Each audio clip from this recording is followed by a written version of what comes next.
ये पैगाम है भारत के हर कंटेंट क्रिएटर के नाम। जय भीम बड़ा सीधा हंसी Jai Bhim Jai Bhim app available on the Play Store and Apple App Store now.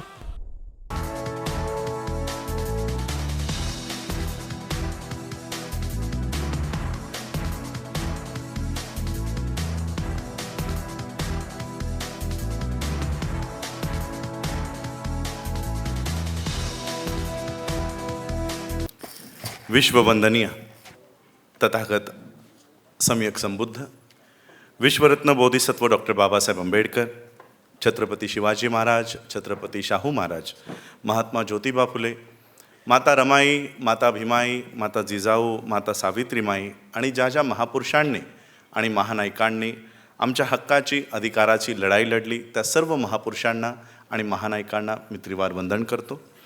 मंचावर उपस्थित आजच्या कार्यक्रमाचे उद्घाटक भदंत प्रज्ञापाल थेरोजी, आजच्या या कार्यक्रमात उपस्थित असणारे कार्यक्रमाचे वक्ते आयु प्राध्यापक डॉक्टर ऋषिकेश कांबळेजी, the Buddhist Society of India भारतीय बौद्ध महासभेचे राष्ट्रीय कोषाध्यक्ष शशिकांत जाधवजी, राज्य संघटक वैभव दबडगेजी, समता सैनिक दलाचे आयु कॅप्टन बाजीराव सोनावणेजी, ॲडव्होकेट रामजी कांबळेजी, ज्यांनी या मंचावरनं आपले प्रास्ताविक सादर केले असे आमचे अशोक कुमार उमरेजी, या कार्यक्रमात उपस्थित असणारे प्रमुख पाहुणे राजेश मोरेजी, अशोक पटाईतजी, अनंता मिसाळजी, प्रेमानंद मगरे, रामदास घेवंदे, सतीश इंगोले, सुनील रामोशी, संदीप रणवीर, सिद्धार्थ गायकवाड, अनिल सिद्धेश्वर, मंचावर उपस्थित सर्व पदाधिकारीगण, जयंतीच्या तुम्हा सर्वांना मी भरभरून मंगलकामना देतो, शुभेच्छा देतो।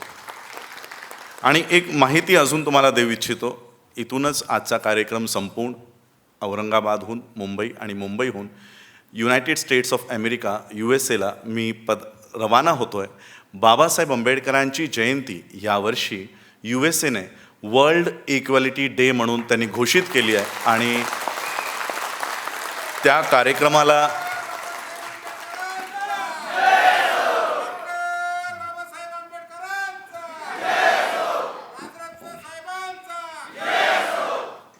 पूर्ण US एक आठवडाभर याचं सेलिब्रेशन आहे। पूर्ण US न्यू जर्सीला मला 2 मेपर्यंत त्यांनी तिथे एंगेज ठेवलं आहे, पण मी माझे कार्यक्रम भारतातले असल्यामुळे मी 2-4 प्रमुख कार्यक्रम आटपून लगेच भारतामध्ये येणार आहे। तर सांगायचा मुद्दा आहे की आज बाबासाहेबांची जयंती केवळ औरंगाबादमध्ये होत नाही आहे, भारतात होत नाही आहे, पूर्ण जग बाबासाहेबांची जयंती आज जापानच्या एम्बेसीमध्ये साजरी होते। युनायटेड अरेब एमिरेट्स यानी UAE बाबासाहेबांची जयंती साजरी होत आहे। हंगेरीमध्ये आज बाबासाहेब आंबेडकरांची जयंतीच साजरी होत नाही आहे, तर तिथे आंबेडकर स्कूलची निर्मिती करण्यात आलेली आहे आणि बाबासाहेब आंबेडकरांना अशा पद्धतीने अभिवादन तिथे होत आहे। हे सांगायचं तात्पर्य असं की संपूर्ण जगामध्ये बाबासाहेबांची जयंती साजरी होत आहे। UPतही होत आहे। योगी आदित्यनाथांनी बाबासाहेबांची जयंती साजरी करण्याचा कार्यक्रम सुरू केला आहे। मोदीही बाबासाहेब आंबेडकरांना आजच्या दिवशी श्रद्धांजली देतो। तुम्ही ऐकलं असेल मागच्या वर्षी टीव्हीवर येऊन जयंतीच्या दिवशी तो श्रद्धांजली देतो, म्हणून आम्ही विचार केला की मोदींच्याही वाढदिवसाला आम्ही त्यांना श्रद्धांजलीच अर्पण करतो। म्हणून मी त्यांना त्यांचा जो वाढदिवस झाला त्या दिवशी मी त्यांना आवर्जून श्रद्धांजली अर्पण केली मोदींना। सांगायचं तात्पर्य असं की आज जगामध्ये बाबासाहेब आंबेडकरांच्या वाढदिवसाला, जयंतीला वर्ल्ड इक्वॅलिटी डे म्हणून घोषित करण्यात येत आहे, परंतु तीच इक्वॅलिटी भारतातून नष्ट केली जाते आहे। आज मी बाबासाहेब आंबेडकरांच्या पुतळ्याला अभिवादन करून इकडे आलो। जवळपास अशा सभागृहामध्ये 100 सभागृह भरतील एवढी लोक रस्त्यावर आहेत, एवढी लोक आज आत्ता सध्या घडीला रस्त्यावर आहेत। तुमची थोडीशी चालविचल चालली असेल की आम्हालाही जायचं आहे, 3 वाजता ते रॅली आहे, DJ आहे, डान्स करायचा आहे, नाचायचं आहे। मला खरं तर मी माझं भाषण वेगळं लिहून आणलं होतं की काय काय सांगायचं, इथे बसल्यावर दृश्य बघितल्यावर मी ते भाषण चेंज केलं, नाही हे बोलून चालणार नाही। बाबासाहेब आंबेडकरांना त्यांच्याच जयंतीला आमंत्रण देण्यात आलं। माझ्याकडे रायटिंग अँड स्पीचेस आहे, 18वा खंड पार्ट 3 याच्यात ते भाषण आहे। बाबासाहेबांचे प्रत्येक भाषण जवळपास 10-10, 15-15 पानं आहेत. एवढी एक एक भाषण बाबासाहेबांचं सखोल आहे. पण बाबासाहेब आंबेडकरांनी त्यांच्याच जयंतीमध्ये अर्ध पान भाषण आहे. अर्ध पानामध्ये तेही बाबासाहेब म्हणतात की मी असल्या कार्यक्रमाला जातच नाही, मी असल्या कार्यक्रमांमध्ये जात नाही. पण तरी देखील बाबासाहेब आंबेडकरांना अनेक गळ घातल्यानंतर, अनेक ठिकाणाहून त्यांना प्रेशराईज केल्यानंतर बाबासाहेब म्हणाले ठीक आहे, पण 2च मिनिटासाठी येईन. आणि त्या कार्यक्रमात, वरळीच्या कार्यक्रमात बाबासाहेब गेल्यानंतर बाबासाहेब म्हणतात, माझ्या नावाचा नुसता जय जयकार करण्यापेक्षा माझं उरलेलं राहिलेलं काम पूर्ण करा, माझं उर्वरित राहिलेलं काम पूर्ण करा, आणि हे काम पूर्ण करण्यासाठी जीवाची बाजी लावा. आज आम्हा लोकांना कुठे ना कुठे बाबासाहेब आंबेडकरांच्या विरोधात उभं केलं जात आहे. आम्ही उभे नाही राहत आहोत, आम्हाला तयार केलं जात आहे.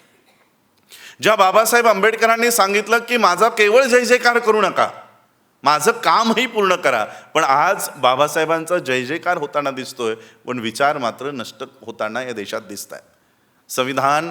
नवीन संविधान बनवण्याची प्रक्रिया सुरू झालेली आहे, हे कदाचित तुम्हा लोकांना माहिती नसावं. धर्मसंसद लखनौमध्ये गठीत करण्यात आली आहे आणि ती येणाऱ्या काळामध्ये एक देशाचं नवीन संविधान निर्माण करणार आहे. विषयाला हात घालण्यापूर्वी आज आपण बाबासाहेब आंबेडकरांच्या संघटनेबद्दल, नुसतं रिपब्लिकन पार्टी ऑफ इंडियाबद्दलच नाही, समता सैनिक दल, बुद्धिस्ट सोसायटी ऑफ इंडिया या संघटनांबद्दल जागृती लोकांमध्ये निर्माण करत आहोत. आज बाबासाहेब आंबेडकरांनी स्थापन केलेल्या संस्था, त्यांनी दिलेली तत्व आज शून्यावर येत चाललेली आहे. बाबासाहेब आंबेडकरांच्या चळवळीचा मुख्य भाग, बाबासाहेब आंबेडकरांची जितकी ही चळवळ आहे त्याच्यात खूप मोठा जोर हा संघटनेवर दिलेला आहे. बाबासाहेबांचं लाईफ स्टोरी जर तुम्ही बघाल, बाबासाहेबांचा जीवन इतिहास जर बघाल, तर बाबासाहेब आंबेडकरांनी आधी संघटना निर्माण केली, मग आंदोलनं केलेली आहे. आधी संघटना, मग आंदोलन. बाबासाहेब आंबेडकरांच्या जीवनातली पहिली संघटना म्हणजे बहिष्कृत हितकारिणी सभा. मला वाटतं 1923 साली ही संस्था, ही संघटना बाबासाहेबांनी रजिस्टर केली, स्थापन केली, बहिष्कृत हितकारिणी सभा. आणि या संघटनेच्या माध्यमातून बाबासाहेब आंबेडकरांनी महाडच्या चौधार तळ्याचं आंदोलन उभं केलं. त्या काळामध्ये 1923 साली बोले कमिशनने एक ठराव मंजूर केला की जितकेही सार्वजनिक पाणवटे आहेत, तळे आहेत, विहिरी आहेत, हे सगळे जे ब्रिटिशरांच्या पैशातून देखभाल यांची केली जाते, ते सगळे पाणवटे सगळ्यांसाठी खुले आहेत. बाबासाहेबांनी बघितलं कायदा तयार झालाय, मागणी करायची गरज नाही, आंदोलन करायची गरज नाही, ज्यांच्यासाठी हा कायदा तयार झालाय ती लोक मात्र त्यांचा अधिकारच घ्यायला तयार नाही. त्या तळ्यावर जनावरं जाऊन पाणी पित होती. बाबासाहेबांचं महाड याचं सत्याग्रह असे आहे, बाबासाहेब म्हणतात की त्या अस्पृश्यांची जनावरं बिनधास्त पाणी पित होती, पण ती अस्पृश्य पाण्याला हात लावायला तयार नव्हते. आम्ही महाडच्या चौधार तळ्याकडे कसं बघतो? तुम्हाला जर मी विचारलं महाडचं चौधार तळ्याचं आंदोलन कशासाठी आहे, काय म्हणाल तुम्ही? पाण्याचं आंदोलन आहे. पण तेच बाबासाहेब आंबेडकर त्यांचं ऐसे लिहिताना म्हणतात, माझं आंदोलन पाण्याचं नाही, मी पाणी पिण्यासाठी तुम्हा लोकांना तिथे बोलावलं नाही किंवा पाणी पिण्यासाठी आंदोलन उभं केलं नाही. त्या तळ्याचं पाणी पिऊन कोणी अमर होणार नाही, कोणी अमर होणार नाही.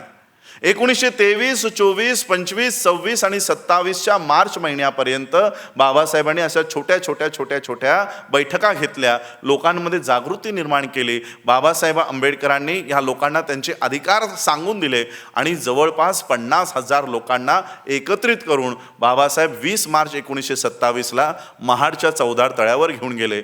आणि जसंही बाबासाहेबांनी पाण्याला हात लावला, उरलेल्या सगळ्या लोकांनी त्या पाण्याला स्पर्श केला आणि ते पाणी प्राशन केलं. आम्ही म्हणतो की बाबासाहेब आंबेडकरांनी पाणी पिण्याचं आंदोलन केलं. बाबासाहेब आंबेडकरांचं आंदोलन पाणी पिण्याचं नाही, ते मेलेल्या समाजाला जिवंत करण्याचं आंदोलन बाबासाहेब आंबेडकरांनी निर्माण केलं.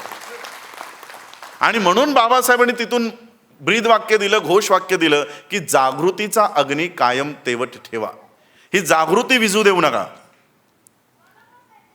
आणि जसंही या आंदोलनाचा दुसरा टप्पा सुरू झाला, तिकडचे जे सवर्ण होते, जोशी, देशपांडे, त्यांनी कोर्टात केस टाकली आणि सांगितलं की हे जे तळं आहे ते इंग्रजांच्या पैशांखाली वापरलं जात नाही, त्याचं देखभाल होत नाही, ते आम्ही निगराणी राखतो, आमच्या पैशातून त्याची निगराणी आम्ही करतो, म्हणून या तळ्यावर अस्पृश्यांना येण्याचा अधिकार नाही. ही केस कोर्टात गेली. बाबासाहेब आंबेडकरांच्या या महाडच्या चौदार तळ्याच्या आंदोलनाचा दुसरा टप्पा आला 25 डिसेंबर 1927ला. जसंही बाबासाहेब आंबेडकर महाडच्या त्या चौदार तळ्यावर पोहोचले, इंग्रज अधिकाऱ्यांनी बाबासाहेबांची भेट घेतली आणि सांगितलं की बाबासाहेब, आम्ही काही तुमच्या आंदोलनाच्या विरोधात नाही, आम्ही काही तुमच्या हक्क आणि अधिकाराच्या विरोध नाही, आम्हीच तर तुम्हाला अधिकार दिला, हे पाणी हे तळं आम्हीच तर खुलं करून दिलं, आम्ही कसं तुम्हाला विरोध करू. पण इकडच्या ब्राह्मणांनी तुमच्या या आंदोलनाच्या विरोधात आणि ह्या तळ्याच्या विरोधात कोर्टामध्ये केस टाकली. आता ही केस कोर्टात गेल्यामुळे तुम्हा लोकांना तिथे जाण्यापासून मनाई आदेश कोर्टाचे आहेत. तुम्ही जर या तळ्यावर गेलात, सगळ्यांना लोकांना घेऊन गेलात, तर मला तुम्हाला नाईलाजाने अटक करावी लागेल, सगळ्यांना अटक करावी लागेल. बाबासाहेबांचे कार्यकर्ते ते म्हणाले, आम्ही अटक व्हायला तयार आहोत, आम्ही सगळे जेलमध्ये बसायला तयार आहोत. बाबासाहेबांनी सांगितलं नाही. बाबासाहेबांनी त्यांचा या देशातला मुख्य जो आमचा दुश्मन आहे तो ओळखला. बाबासाहेब बघतात की बाहेरून आलेले हे इंग्रज आम्हाला अधिकार देत आहेत, पण या देशातली ब्राह्मणी व्यवस्था कोर्टात जाते आणि आम्हाला पाणी पिण्यापासून रोखते. आणि ही आम्हाला पाणी पिण्यापासून का रोखते, कुणामुळे रोखते आहे, तर मनुस्मृतीमुळे रोखते. म्हणून बाबासाहेब आंबेडकरांनी इंग्रज पोलिसाच्या विरोधात तिथे आंदोलन केलं नाही की हा ठीक आहे आम्ही जेलमध्ये जायला तयार आहोत. ज्या ग्रंथामुळे आम्हाला हे पाणी पिण्याचा अधिकार नाही, बाबासाहेब आंबेडकरांनी 25 डिसेंबर 1927ला त्या अंग्रेज अधिकाराच्या विरोधात आंदोलन करण्याऐवजी ज्या ग्रंथामुळे आम्हाला पाणी पिण्याचा अधिकार नाही तो ग्रंथ जाळण्याचं काम बाबासाहेबांनी केलं की हा ग्रंथ आम्हाला पाणी पिण्याचा अधिकार देत नाही. महाडच्या चौदार तळ्याचं आंदोलन झालं, बहिष्कृत हितकाळणी सभेच्या माध्यमातून हा उठाव झाला.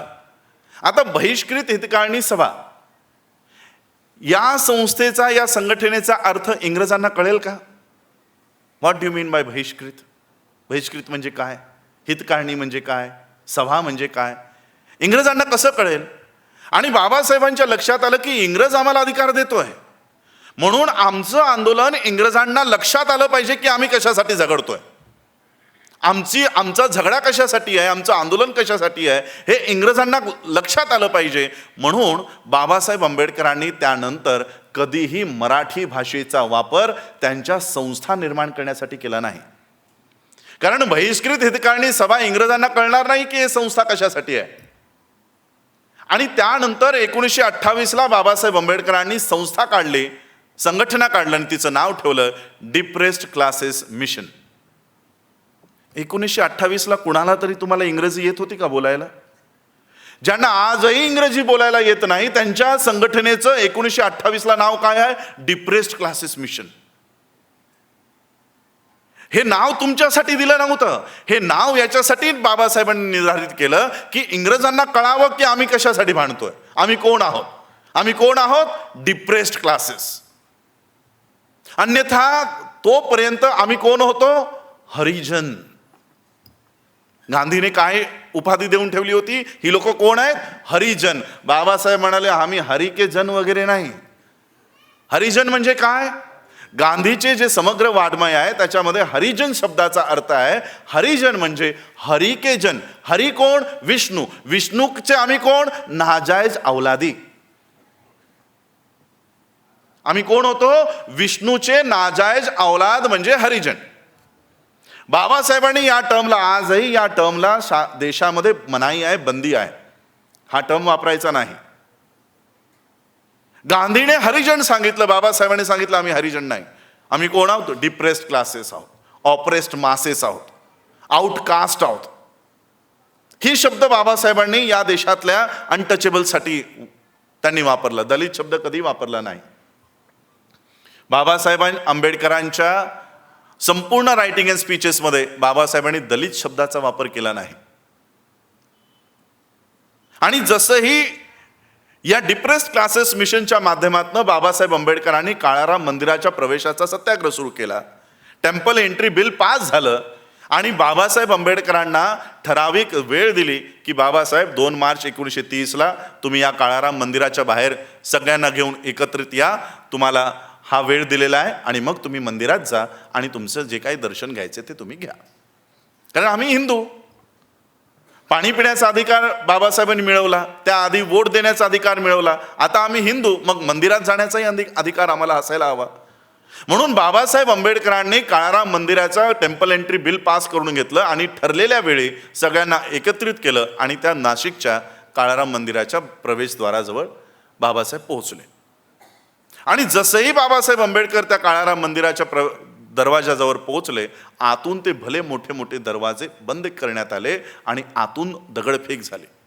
बाबासाहेब आंबेडकर बाहेर, सगळी लोकं बाहेर, त्यांना मंदिरात येऊ दिलं नाही. आणि तिथेच बाबासाहेबांनी घोषणा केली की एक जनावर त्या मंदिरात जाऊ शकतं, पण आम्ही माणसासारखी माणसं मंदिरात जाऊ शकत नाही. अनेक लोकांना वाटतं की बाबासाहेब आंबेडकरांनी मंदिरात प्रवेश मिळवण्यासाठी काळाराम मंदिराच्या सत्याग्रहाचा अवलंब केला किंवा सुरुवात केली. बाबासाहेब आंबेडकरांचं काळाराम मंदिर प्रवेश सत्याग्रह मंदिरात प्रवेश मिळवण्यासाठी नव्हता. हे आंदोलन बघितल्यानंतर इंग्रजांना वाटलं की या देशामध्ये अजूनही कोणता तरी एक वर्ग आहे ज्यांना अधिकार नाही, जे डिप्रेस्ड आहेत आणि त्यांची संख्या मोठी आहे आणि त्यांचे नेते कोण आहेत तर डॉक्टर आंबेडकर हे त्यांचे नेते आहेत. आणि म्हणून 1930 साली हे आंदोलन झालं. 1931ला राऊंड टेबल कॉन्फरन्सची सुरुवात झाली आणि ब्रिटिशरांच्या लक्षात आलं की या देशामध्ये फक्त हिंदू, मुसलमान, शीख, ख्रिश्चन आणि पारसी राहत नाही, तर एक डिप्रेस्ड क्लासेसचा एक मोठा वर्ग राहतो आणि त्यांचे नेते डॉक्टर आंबेडकर आहेत, तर त्यांनाही राऊंड टेबल कॉन्फरन्सला त्यांचं म्हणणं मांडण्यासाठी आमंत्रण दिलं पाहिजे. म्हणून बाबासाहेबांना तिथे राऊंड टेबल कॉन्फरन्सला बोलवलं की तुमचं काय म्हणणं आहे इथे येऊन मांडा. बाबासाहेबांनी मंदिरात प्रवेश मिळवण्यासाठी नाही, राऊंड टेबल कॉन्फरन्समध्ये प्रवेश मिळवण्यासाठी इंग्रजांना दाखवून दिलं की तुम्ही आम्हाला हिंदू समजता, जर आम्ही हिंदू असतो तर आम्हालाही मंदिरात प्रवेश मिळाला असता. जर आम्हाला प्रवेश मिळत नाही याचा अर्थ आम्ही हिंदू नाही. गांधी तुमची फसवणूक करतो की आम्ही विष्णूच्या अवलादी आहोत. आणि ही गोष्ट गांधींना कळली. गांधींच्या लक्षात आलं की अस्पृश्यांचा नेता म्हणून आता गांधींना आमंत्रण नाही आहे, ते आमंत्रण कुणाला आहे? डॉक्टर बाबासाहेब आंबेडकरांना राऊंड टेबल कॉन्फरन्समध्ये. या राऊंड टेबल कॉन्फरन्समध्ये ज्यावेळेस बाबासाहेबांना बोलवण्यात आलं, गांधींच्या लक्षात आलं, गांधींनी सांगितलं जर तुम्ही बाबासाहेब आंबेडकरांना बोलवत असाल तर मी या कार्यक्रमात येणार नाही, या कॉन्फरन्सला येणार नाही, मी बहिष्कार टाकतो. आता इंग्रज काय आपले सगळे नव्हते, भारतातल्या लोकांचे सगळे नव्हते. तर म्हणा नाही येत तर नाही येत, आम्हाला काय घेणं देणं. आणि मग राऊंड टेबल कॉन्फरन्स फर्स्ट पहिल्या गोलमेज परिषदेला सुरुवात झाली. बाबासाहेब आंबेडकर या देशातून, बघा, ज्यावेळेस बाबासाहेबांना संधी मिळाली राऊंड टेबल कॉन्फरन्सला जाण्याची, बाबासाहेब एकटे गेले नाही.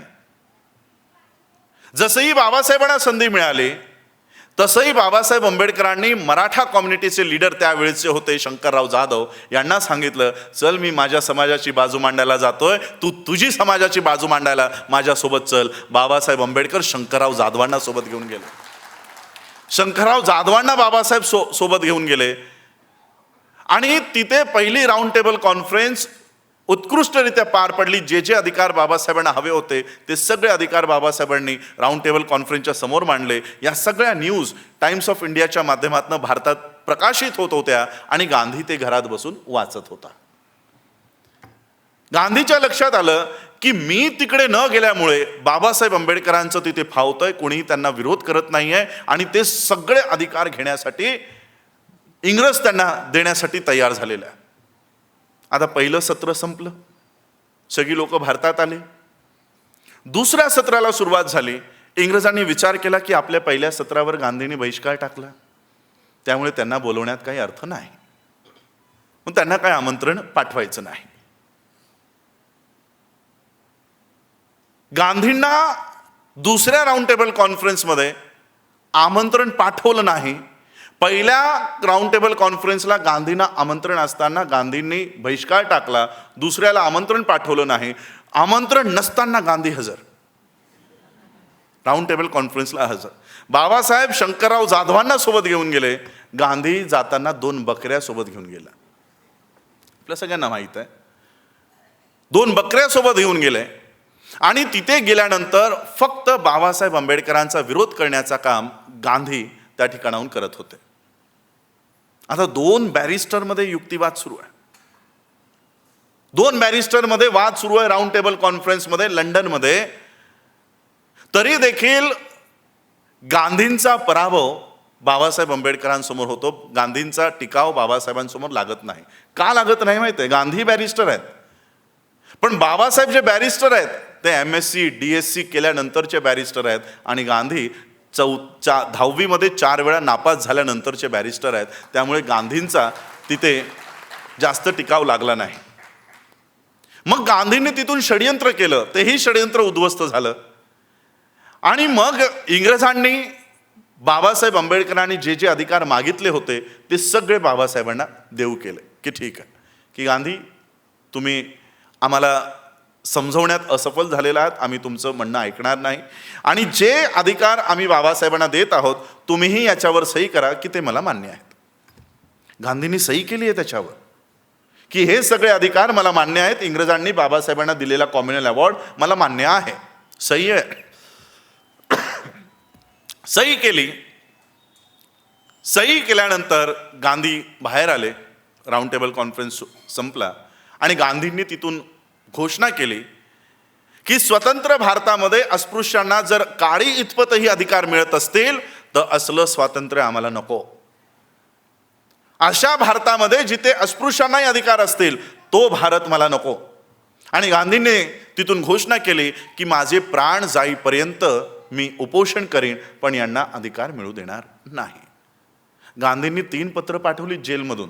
पुण्याच्या येरवड्यामधून 3 पत्र या राऊंड टेबल कॉन्फरन्सला पाठवलं आणि त्यांनी सांगितलं की तुम्ही बाबासाहेबांना दिलेले अधिकार परत घ्या. त्यांचा रिप्लाय आहे की गांधीजी तुम्ही हे काय म्हणता? तुम्ही स्वतः सही केली आहे की आम्ही जो काही निवाडा देऊ तो तुम्हाला मान्य असेल. आता तुम्ही तुमच्याच सहीच्या विरोधात कसं काय बोलता? आम्ही बाबासाहेबांना दिलेले अधिकार घेणार नाही. आणि मग गांधींनी त्यांच्या लोकांना बाबासाहेबांकडे पाठवलं आणि सांगितलं की बाबासाहेब तुम्ही स्वतःहून परत देऊन टाका. ही काँग्रेसची लोक बाबासाहेबांकडे गेली आणि बाबासाहेबांना त्यांनी सांगितलं की बाबासाहेब तुम्ही हे सगळे अधिकार परत देऊन टाका. बाबासाहेब म्हणाले ते समोरच्या खांबाला मला लटकावून गोळी जरी मारलीत तरी माझ्या लोकांचे अधिकार मी मुळीच परत देणार नाही. मुळीच परत देणार नाही. गांधी ते उपोषणाला बसले, मरायला टेकले. त्यांची अवस्था बिकट होऊ लागली. कार्यकर्त्यांना चिंता की बाबा काय बरं वाईट होतंय की काय. म्हणून सगळे कार्यकर्ते मिळून गांधींकडे गेले आणि गांधींना सांगितलं की गांधीजी तुमचा जीव एवढा मोठा आहे, तुमचं जीवन एवढं मूल्यवान आहे, तुम्ही कुठे त्या तुच्छ लोकांसाठी तुमचा जीव द्यायला निघालात? कशाला त्यांच्यासाठी तुम्ही तुमचं महान जीवन संपवता? गांधीने मला वाटतं त्या देसाई नावाचे त्यांचे कोणी कार्यकर्ते का PA होते त्यांना जवळ बोलावलं आणि सांगितलं तुमको पता नहीं बाबा साहब क्या लेकर आए हैं. तुमको पता नहीं बाबा साहब क्या लेकर आए हैं.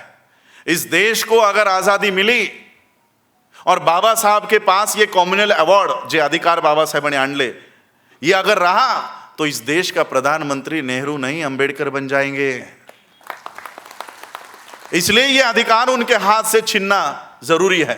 आणि मग गांधींच्या आदेशावर बाबासाहेबांनी गांधींना खूप जवळून बघितलेलं आहे म्हणून बाबासाहेब म्हणतात या गांधीचे विषारी दात मी बघितले आहेत.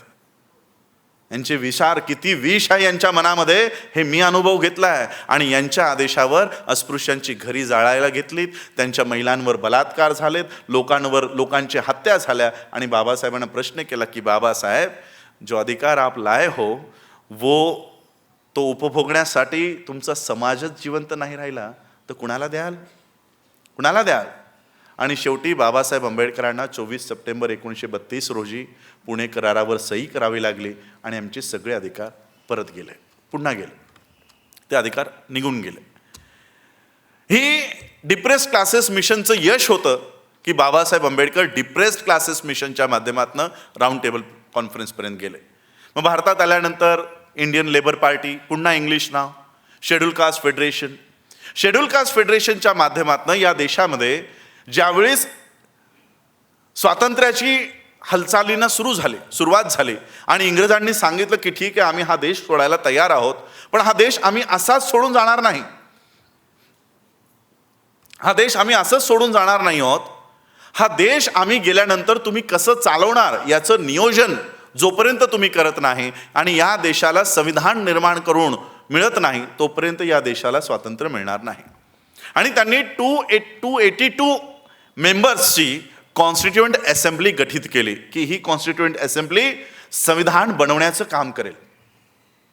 आणि ज्यांनाही संविधान बनवायचं आहे त्यांनी या सभेमध्ये, जसं आपली विधानसभा असते तशी या सभेमध्ये निवडणूक लढवावी आणि त्यांनी संविधान सभेमध्ये प्रवेश मिळवावा. बाबासाहेबांच्या लक्षात आलं. बाबासाहेब मुंबई कॉन्स्टिट्युन्सीमधनं या संविधान सभेमध्ये जाण्याची तयारी त्यांनी सुरू केली. पटेल, वल्लभभाई पटेल, ज्यांना काय नाव दिलं त्यांचं, statue of equality, unity, statue of unity त्यांचं अहमदाबादमध्ये बनवलं आहे. ज्यांना स्टॅच्यू ऑफ युनिटी म्हणून त्यांनी डिक्लेअर केलं ते पटेल बाबासाहेबांकडे आले आणि बाबासाहेबांना म्हणाले की बाबा साहब, हमें पता चला है कि आप संविधान सभा में जाने की तैयारी कर रहे हो. हम आपको बताने के लिए आए हैं कि संविधान सभा के दरवाजे ही नहीं, खिड़कियां भी हमने आपके लिए बंद की है. हम आपको संविधान सभा में आने ही नहीं देंगे. आणि बाबासाहेब आंबेडकरांची व्यथा होती. बाबासाहेबांनी संपूर्ण ग्रंथ लिहिला की what Congress and Gandhi have done to the untouchables. गांधीने आणि काँग्रेसने अस्पृश्यांसाठी काय केले? जो निधी या देशातल्या अस्पृश्यांच्या उत्थानासाठी जमा केला होता, गांधींनी तो स्वतःसाठी वापरला. आकड्यानिशी बाबासाहेबांनी त्यांच्या ग्रंथामध्ये लिहून ठेवलेला आहे. आणि बाबासाहेबांनी इंग्रजांना पटवून दिलं की गांधी आमचं नेता नाही, काँग्रेस आमचं संघटन नाही, त्यामुळे आम्हाला हक्क आणि अधिकार हवा असेल तर आमचे प्रतिनिधी शेड्यूल कास्ट फेडरेशनलाही त्या संविधान सभेमध्ये स्थान असायला हवं. पण त्या शेड्यूल कास्ट फेडरेशनला त्या संविधान सभेमध्ये येण्यापासून रोखण्याची तयारी संपूर्णपणे ही ब्राह्मणी व्यवस्था करत होती. शेवटी बाबासाहेबांना, मुंबईतल्या बाबासाहेबांना पश्चिम बंगालला बोलवलं.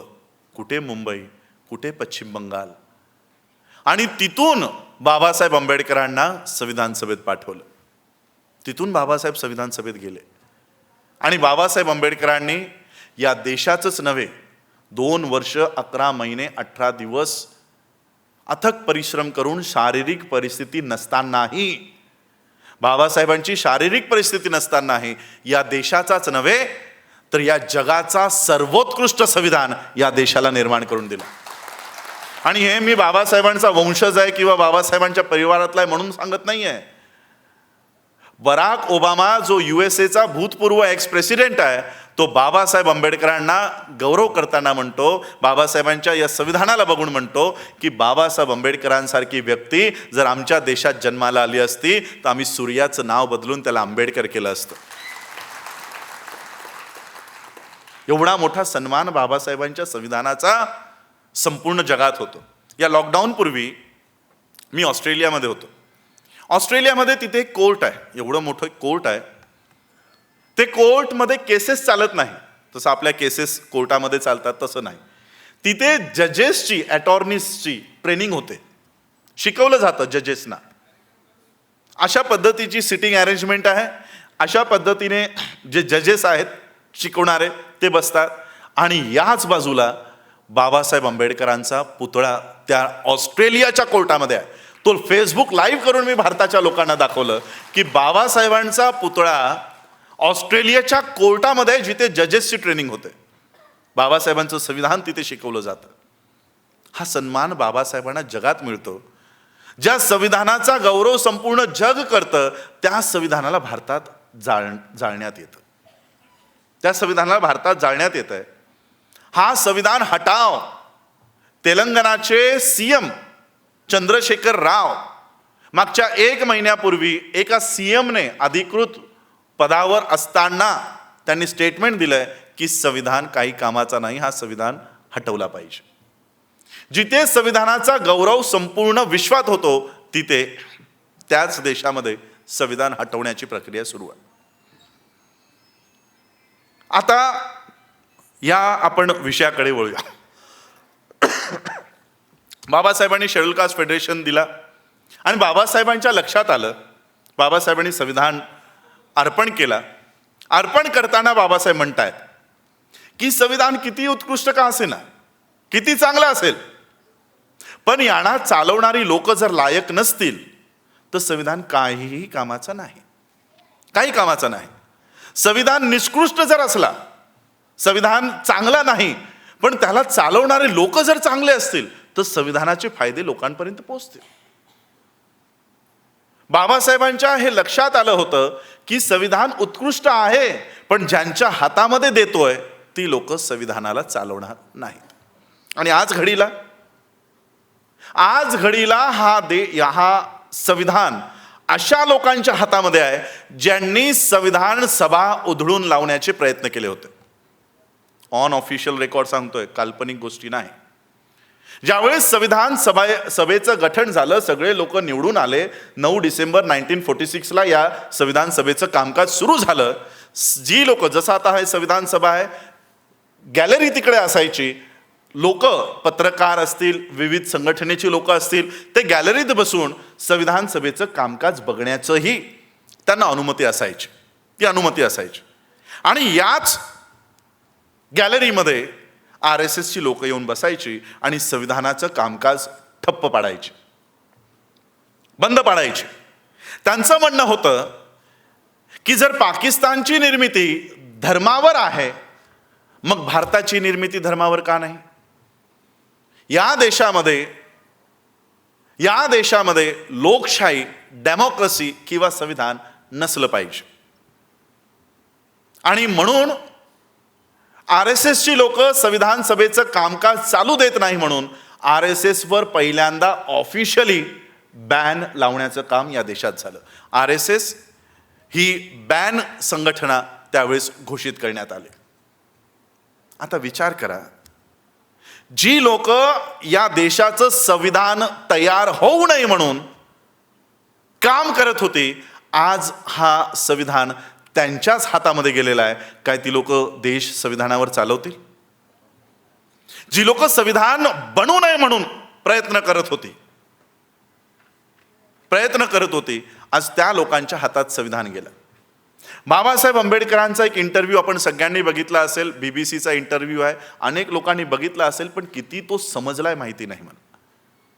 इंटरव्ह्यूवर बाबासाहेबांना प्रश्न करतो की डेमोक्रेसीचं काय होईल? बाबासाहेब, आता संविधान दिलात, संविधान लागू झाला, डेमोक्रेसीचं काय होईल? बाबासाहेब म्हणतात, जास्त काळ टिकणार नाही. या देशामध्ये लोकशाही जास्त काळ टिकणार नाही. आता लोकशाही जर टिकली नाही तर सगळ्यात मोठा लॉस कुणाचा आहे? कुणाचा होणार आहे? तुम्हा लोकांचा होणार आहे. लोकशाहीचा बेनिफिट कुणाला मिळालाय? या देशातल्या शूद्रांना मिळालाय, तुम्हालाही नाही. शूद्र, SC, ST, OBC, जो ब्राह्मण नाही, जो क्षत्रिय नाही, जो वैश्य नाही, तो शूद्र. लोकशाही किंवा संविधान ही it is a form of governance. ही एक शासन पद्धती आहे. RSSचं म्हणणं काय आहे की नवीन शासन पद्धती कशाला लागू करताय, म्हणजे नवीन संविधान कशाला बनवता? शासन पद्धती आहे. या देशावर संविधान नव्हतं त्यावेळेस देश चालत नव्हता का? ही यांची रटलेली भाषा आहे. या देशात संविधान नव्हतं तेव्हा देश चालला नाही का? त्याही वेळेस देश चाललाय. बाबासाहेब म्हणतात, या देशावर लोकशाही नव्हती असं नाही, या देशात लोकशाही होती. हा देश स्वातंत्र्यातही होता, पण वेळोवेळी आम्ही या देशाची लोकशाही गमावून बसलेलो आहोत. ही पहिली वेळ नाही.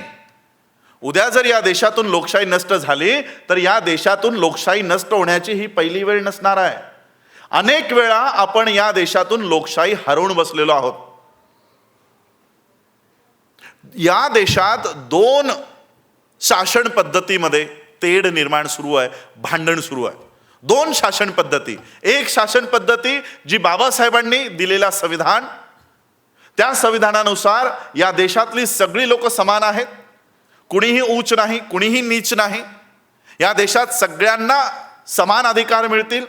इक्वेलिटी, फ्रॅटर्निटी, या देशामध्ये बंधुता निर्माण होईल.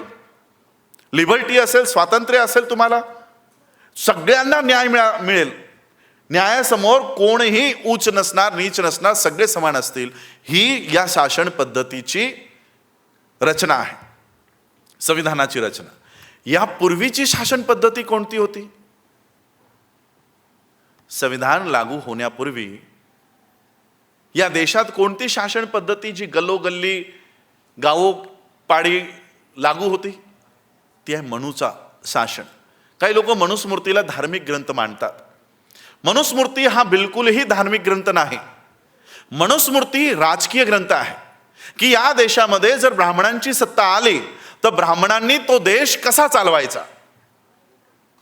मनुचं शासन, मनुचं विधान, मनुस्मृती ही एक फॉर्म ऑफ गव्हर्नन्स आहे, शासनाची पद्धत आहे. जर ब्राह्मणांचं राज्य या देशावर आलं तर या देशामध्ये जसं बाबासाहेब म्हणतात समानता असेल, मनू म्हणतो या देशाची विभागणी 4 वर्णात होईल. लोकांची विभागणी 4 वर्णात होईल: ब्राह्मण, क्षत्रिय, वैश्य आणि शूद्र. ब्राह्मणाला शिक्षणाचा अधिकार राहील, वैश्यांना व्यापार करण्याचा, व्यवसाय करण्याचा अधिकार राहील, क्षत्रियांना लढाई लढण्याचा अधिकार राहील आणि 4था वर्ण शूद्र कसलाही मोबदला न मागता त्याने वरच्या 3ही वर्गांची सेवा निमूटपणे करायची, कसलाही मोबदला न मागता. आता या 2 शासन पद्धतीतला हे भांडण या देशात सुरू आहे.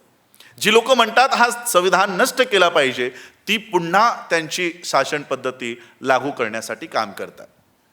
हे मागणी कोण करतायत? रेड्डी, राव, फडणवीस, ही सगळी ब्राह्मणी व्यवस्थेतली लोक ही मनुस्मृतीला रिवाईव्ह करण्याचं काम करतात.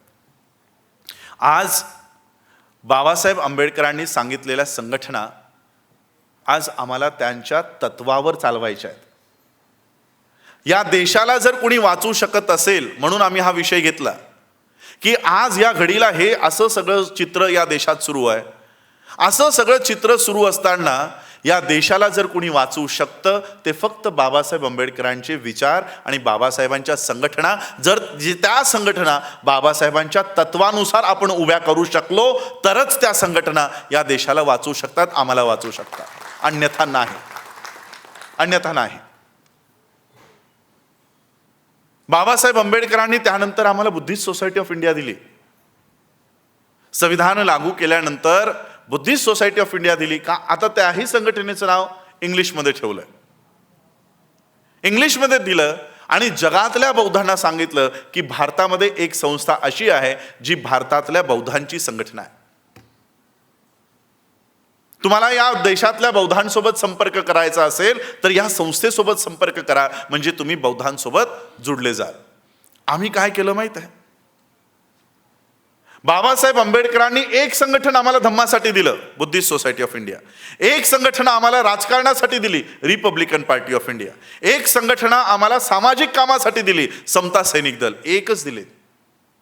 आम्ही काय केलं माहित आहे? समता सैनिक दलाचे आज महाराष्ट्रामध्ये 72 गट आहेत, 72. तेवढे राष्ट्रीय अध्यक्ष आहेत. रिपब्लिकन पार्टी ऑफ इंडिया जवळपास 100-150 पार्ट्यांमध्ये विभागली गेली.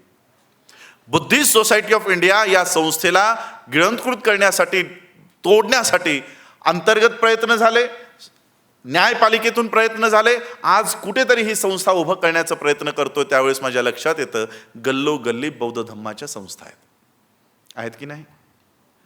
बाबासाहेबांनी आम्हाला एक संस्था दिली. जगातल्या बौद्धांसोबत संपर्क करायचा असेल तर बुद्धिस्ट सोसायटी ऑफ इंडिया आहे, या संस्थेचे सभासद व्हा, बौद्ध म्हणून स्वतःची ओळख निर्माण करा आणि बौद्ध देशांकडे जा, तिथून आपले अधिकार प्राप्त करा. आमच्याकडे गल्लोगल्ली बौद्धांच्या संस्था आहेत. मी तुम्हाला एक उदाहरण देतो आमची अवस्था कशी झाली. तथागत बुद्ध एकदा चारिका करता करता अशा नगरामध्ये, अशा प्रभागामध्ये पोहोचले जो नगर, जो देश अनेक वर्षापासून उद्ध्वस्त झाला होता. तिथे पाऊस कधी पडला नाही, पाण्याचा थेंब कधी पडला नाही. म्हणून तिकडची घरं सगळी बंजर झाली होती. झाडाचा अवशेष नाही, प्राण्यांचा अवशेष नाही, कुठेही जीवन नाही. तथागत बुद्ध चारिका करता करता अशा देशात पोहोचले. तथागत बुद्धाचा संघ त्यांनी बघितलं, हा कसा विचित्र देश आहे. इथे माणसं दिसत नाहीत, प्राणी दिसत नाहीत. या देशावर कसलं संकट एवढं ओढावलं होतं.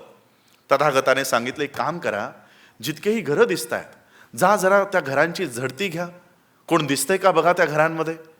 सगळे बौद्ध भिक्खू वेगवेगळ्या घरात गेले आणि वेगवेगळ्या घरामध्ये जाऊन पाहणी करायला लागले. तथागत बुद्धही एका घरात गेले आणि सगळे बौद्ध भिक्खूंनी तथागत बुद्धांनी एक विचित्र दृश्य बघितलं की प्रत्येक घरामध्ये एक एवढा खड्डा त्याच्यामध्ये खणण्याचा प्रयत्न झालाय. आणि जी व्यक्ती खड्डा खणत होती ती त्या खड्ड्यातच मरण पावली आणि तिचे अवशेष, तिचा सांगाडा त्याच खड्ड्यामध्ये पडून आहे, त्याच खड्ड्यात पडून आहे. सगळे बौद्ध भिक्खू सगळी पाहणी करून आले. त्यांनीही सगळ्या घरात हेच दृश्य बघितलं की प्रत्येक घरामध्ये एक खड्डा केलेला आहे आणि त्या खड्ड्यात त्या व्यक्तीचा मृत्यू झालाय. सगळ्या बौद्ध भिक्खूंनी येऊन तथागतांना सांगितलं की हे तथागत, हे काय दृश्य आहे, काय झालं या देशावर. प्रत्येक घरामध्ये एक खड्डा केलेला आहे आणि त्या खड्ड्यामध्ये त्या घरातली व्यक्ती त्याच्यातच मरण पावलेली आहे. त्याचे सांगाडे, त्याचे अवशेष त्या खड्ड्यामध्ये आहेत. काय झालं होतं या देशावर. तथागताने सांगितलं, मी सांगतो काय झालं. या देशावर दुष्काळ पडला. अनेक वर्ष इथे पाणी पडलं नाही, अनेक वर्ष पाऊस आला नाही. आणि म्हणून प्रत्येक व्यक्तीने आपापल्या घरात विहीर खणण्याचं काम सुरू केलं. पाणी लागेल, जमिनीच्या खाली पाणी मिळेल या आशेने प्रत्येक व्यक्तीने आपापल्या घरात विहीर खणण्याचं काम सुरू केलं. आणि ती विहीर खणता खणता त्याच्यातच त्यांचा मृत्यू झाला आणि त्याच्यातच ते मेले. ही सगळी लोक जिवंत राहू शकली असती जर सगळ्यांनी मिळून फक्त एकच खड्डा खणला असता तर त्यांना पाणी लागलं असतं आणि ही सगळी लोक जिवंत राहू शकली असती. आमचं तसंच झालं. बाबासाहेब आंबेडकर आम्हाला एक मंच देऊन गेलेत.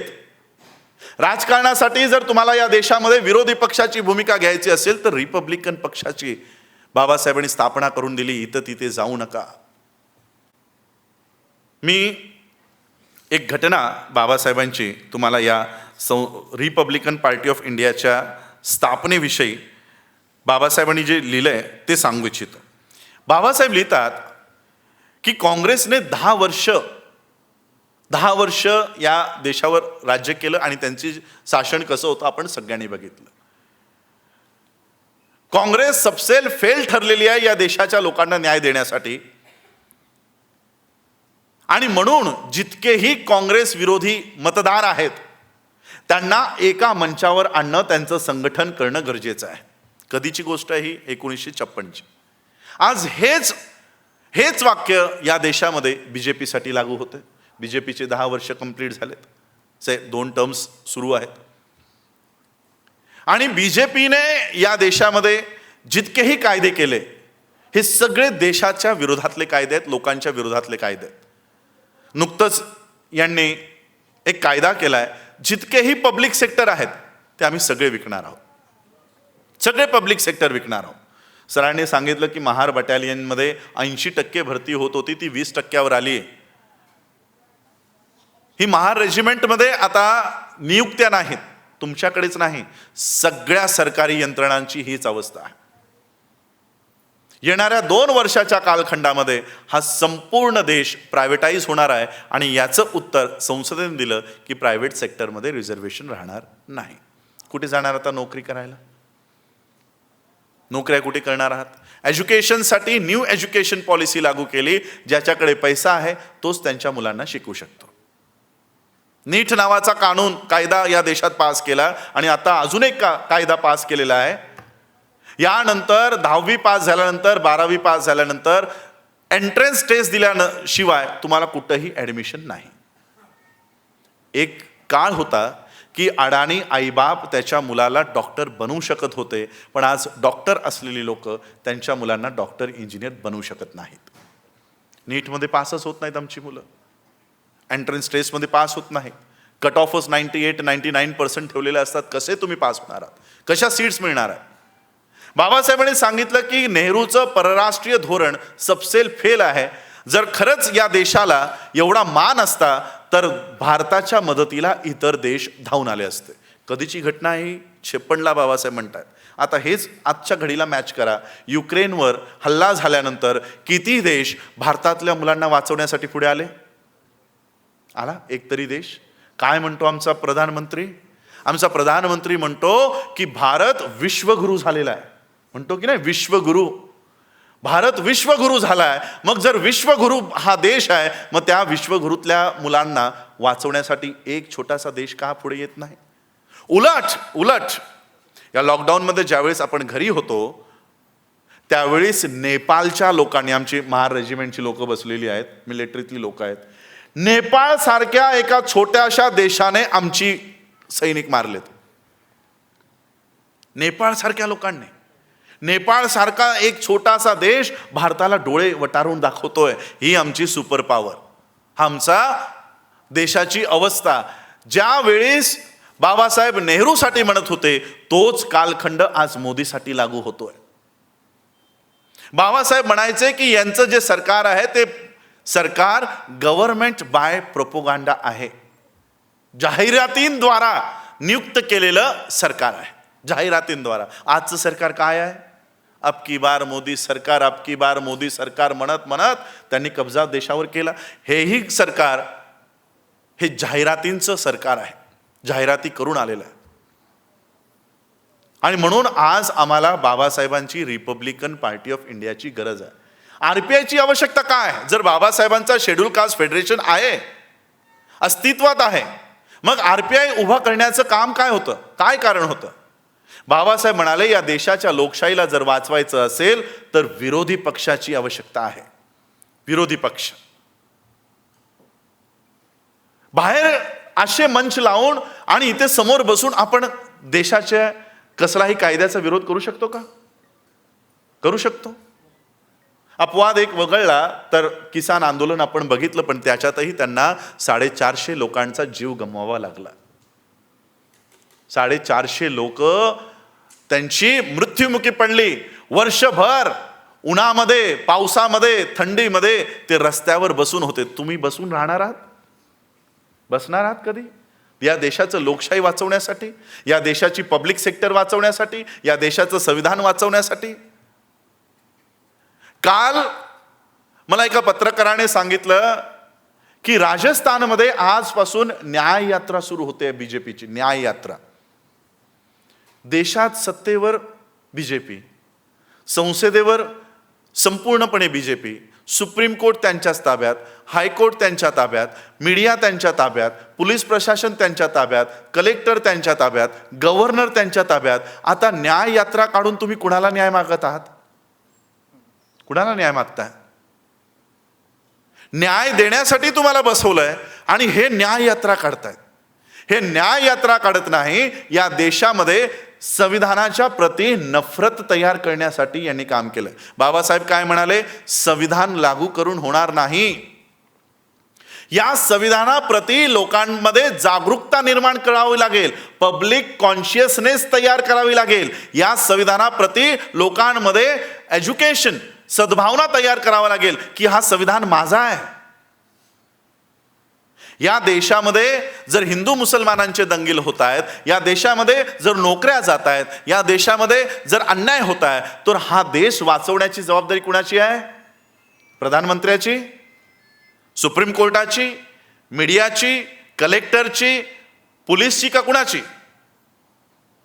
या देशाचं संविधानाचं पहिलं पान खोला, प्रिएम्बल वाचा आणि तिथंच तुम्हाला लक्षात येईल की हा संविधान बाबासाहेब प्रधानमंत्र्याच्या हवाले करून गेले नाही. We the people of India, हम भारत के लोग, आम्ही भारताचे लोक या संविधानाचे मालक आहोत आणि म्हणून हा संविधान टिकवणं आमची रिस्पॉन्सिबिलिटी आहे. मोदीची नाही, मोदीची नाही. आज या संविधानाबद्दल किती आर्टिकल्स आहेत या देशातल्या लोकांना माहिती नाही. देशातल्या लोकांना संविधानाबद्दल जागरूकता नाही. बाबासाहेब म्हणाले संविधानाप्रती कॉन्शियसनेस तयार करा यांनी संविधानाप्रती नफरत तयार केली. कसं एक्झॅक्ट ऑपोजिट काम सुरू आहे. बाबासाहेब म्हणाले, माझा जय जयकार करू नका, माझं काम पूर्ण करा, आम्ही जय जयकार करतोय. Exact opposite. आणि म्हणून मी नेहमी म्हणतो, we are the worst followers of the ever best leader in this world. We are the worst followers.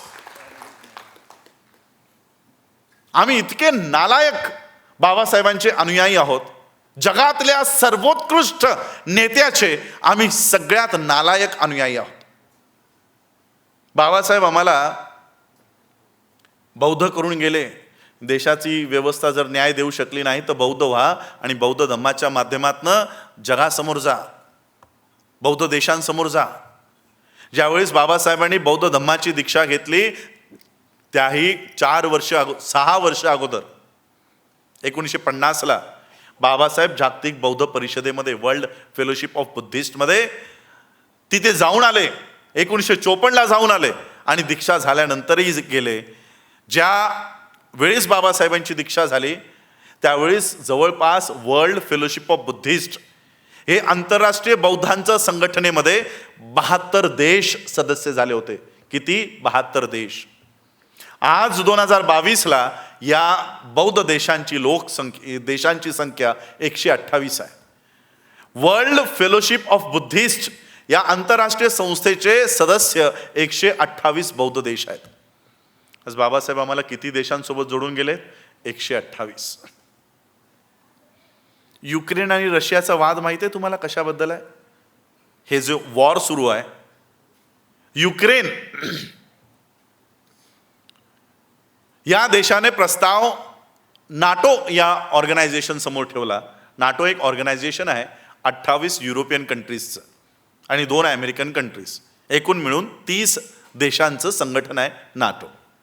त्या 30 देशांचं संघटनामध्ये युक्रेनलाही सदस्य करून घ्यावं म्हणून युक्रेनने प्रस्ताव ठेवला. रशियाने सांगितलं याला घ्यायचं नाही, या देशाला घ्यायचं नाही. या देशाला जर सदस्य म्हणून घेत असाल तर आम्ही या देशावर कारवाई करू, हा देश याच्यावर आम्ही युद्ध पुकारू, पण याला नाटोचा सदस्य होऊ देणार नाही. युक्रेनच्याही प्रेसिडेंटने सांगितलं आम्ही नाटोचा सदस्य होणार आणि शेवटी वॉरला सुरुवात झाली. किती देशासाठी? 30 देशांच्या सदस्यासाठी.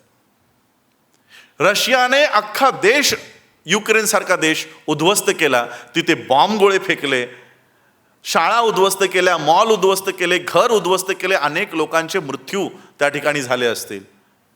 बाबासाहेब आंबेडकर आम्हाला जाता जाता 128 देशांचं सदस्य करून गेले. कसलाही बॉम्ब पडला नाही, कुणाचाही मृत्यू झाला नाही, कसलंही अपघात आम्हाला सहन करावा लागला नाही. न मागता बाबासाहेब आम्हाला 128 देशांचं सदस्य करून गेले की या देशाचा प्रधानमंत्री जर तुमचं ऐकत नसेल तर वर्ल्ड फेलोशिप ऑफ बुद्धिस्टच्या मंचावर जा आणि तिथे तुमच्या समस्या सांगा. जाऊन आम्हाला तिथे अधिकार देऊन गेलेत. तिथे जाण्याऐवजी आम्ही कुठे जातो माहिती आहे? मरी आईच्या जत्रेला, खंडोबाच्या वाऱ्यांना. बाबासाहेब 128 देशांकडे तुम्हाला जाण्यासाठी सांगून गेले. आम्ही मरियाई आणि खंडोबाच्या नादाला लागलो. तिथे जाण्याचं आम्ही पाऊल उचलत नाही.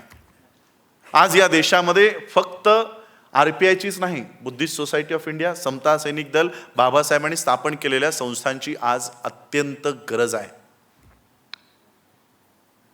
या देशावर किती संघटनांचं राज्य आहे माहिती आहे? आज RSS नावाचं संघटन, यांच्या फक्त मोजून 104 विंग्स आहेत.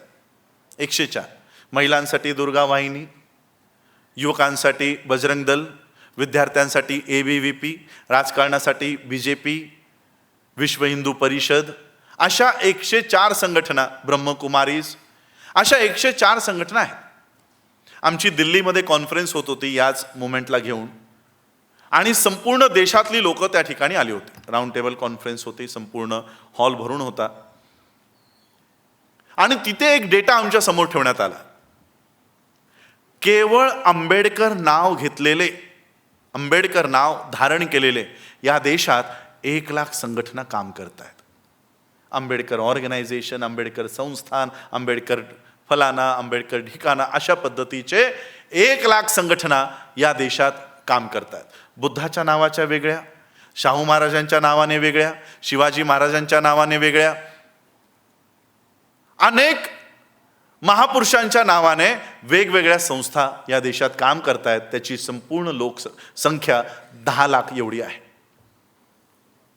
ज्यांना आपण बहुजन म्हणतो, 85% म्हणतो, त्यांच्या संघटना किती आहेत? 10,00,000. 10,00,000 संघटना. RSSच्या संघटना किती आहेत? केवळ 104. 104 आकडा मोठा की 10,00,000 आकडा मोठा? 10,00,000. 10,00,000चं वर्चस्व 104 संघटनांवर असायला हवं, पण इकडे उलट आहे.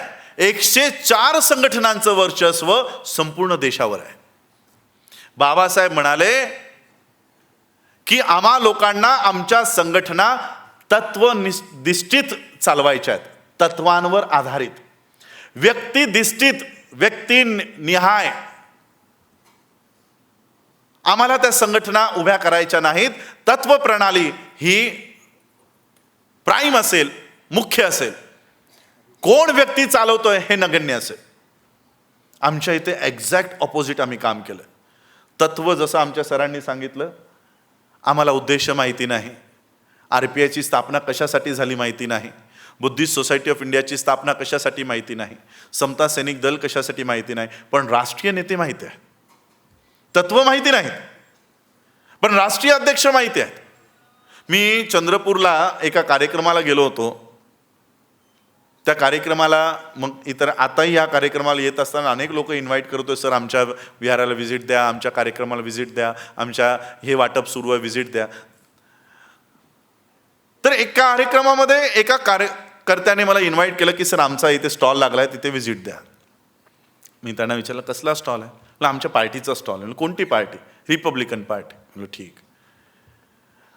त्या छोट्याशा तालुक्यामध्ये त्या RPI गटाचा त्या तालुक्याच्या बाहेर एकही शाखा नाही, पण तो त्या तालुक्याचा राष्ट्रीय अध्यक्ष आहे. तालुक्याचा राष्ट्रीय अध्यक्ष. आज आमच्याकडे काय बौद्धांच्या संघटना आहेत, नॅशनल इंटरनॅशनल बुद्धिस्ट सोसायटी. इंटरनॅशनलचा अर्थ काय होतो? आज मी बुद्धिस्ट सोसायटी ऑफ इंडिया चालवतोय, पण आज बुद्धिस्ट सोसायटी ऑफ इंडिया चालवत असताना ज्या वर्ल्ड फेलोशिप ऑफ बुद्धिस्ट सोबत बाबासाहेबांनी आम्हाला जोडलं, त्या वर्ल्ड फेलोशिप ऑफ बुद्धिस्टचा आज मी स्टँडिंग कमिटी सेक्रेटरी आहे 135 देशांचा. तरी पण मी इंटरनॅशनल बुद्धिस्ट सोसायटी नाही लावत. बाबासाहेबांनी दिलेली बुद्धिस्ट सोसायटी ऑफ इंडियाच आम्ही तिचा काम करतो. पण आमच्याकडे लोक तालुक्याच्या बाहेर पडले नाहीत, पण ते राष्ट्रीय अध्यक्ष आहेत. तत्वनिष्ठित काम कसं करावं हे RSSच्या एका प्रसंगावरनं सांगतो. तुम्हा सगळ्यांना आठवत असेल, हळूहळू आपण भारतीय लोकांची जी मीडियाने मेंदू काबीज करून ठेवला आहे, त्यामुळे आम्ही विसराळू झालेलो आहोत. एक 7 वर्षापूर्वी 8 वर्षापूर्वी 2014ला BJPचे प्रधानमंत्री कॅन्डिडेट नरेंद्र मोदींच्या पूर्वी कोण होते? लालकृष्ण अडवाणी. लालकृष्ण अडवाणी यांना घेऊन 5 वर्ष 10 वर्ष BJPने RSSने संपूर्ण देशात यात्रा काढल्या त्यांच्या नेतृत्वाखाली. आणि BJPचे प्रधानमंत्री पदाचे उमेदवार कोण? तर लालकृष्ण अडवाणी. RSSला काय वाटलं माहिती नाही, त्यांनी एका रात्रीत 2014ला निर्णय घेतला की लालकृष्ण अडवाणींचा चेहरा आपण समोर करून इलेक्शनला सामोरं जाऊ शकत नाही. त्यांनी एका रात्रीत प्रधानमंत्री पदाचा उमेदवार बदलला आणि गुजरातमधून नरेंद्र मोदीला बोलावलं. त्यापूर्वी नरेंद्र मोदी गुजरातच्या बाहेर त्यांचं स्थान नव्हतं, ते राष्ट्रीय नेते नव्हते.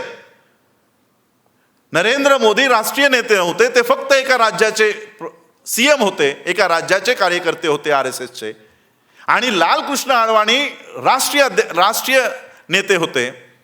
पण संघाला वाटलं की लालकृष्ण अडवाणींच्या नेतृत्वात आम्ही इलेक्शन लढू शकत नाही, जिंकू शकत नाही. एका रात्रीत त्यांनी लालकृष्ण अडवाणीचं कॅन्डिडेचर मागे घेतलं आणि गुजरातहून इम्पोर्ट केलेला नरेंद्र मोदी हा देशाचा प्रधानमंत्री डिक्लेअर केला. प्रधानमंत्री पदाचा कॅन्डिडेट म्हणून डिक्लेअर केला.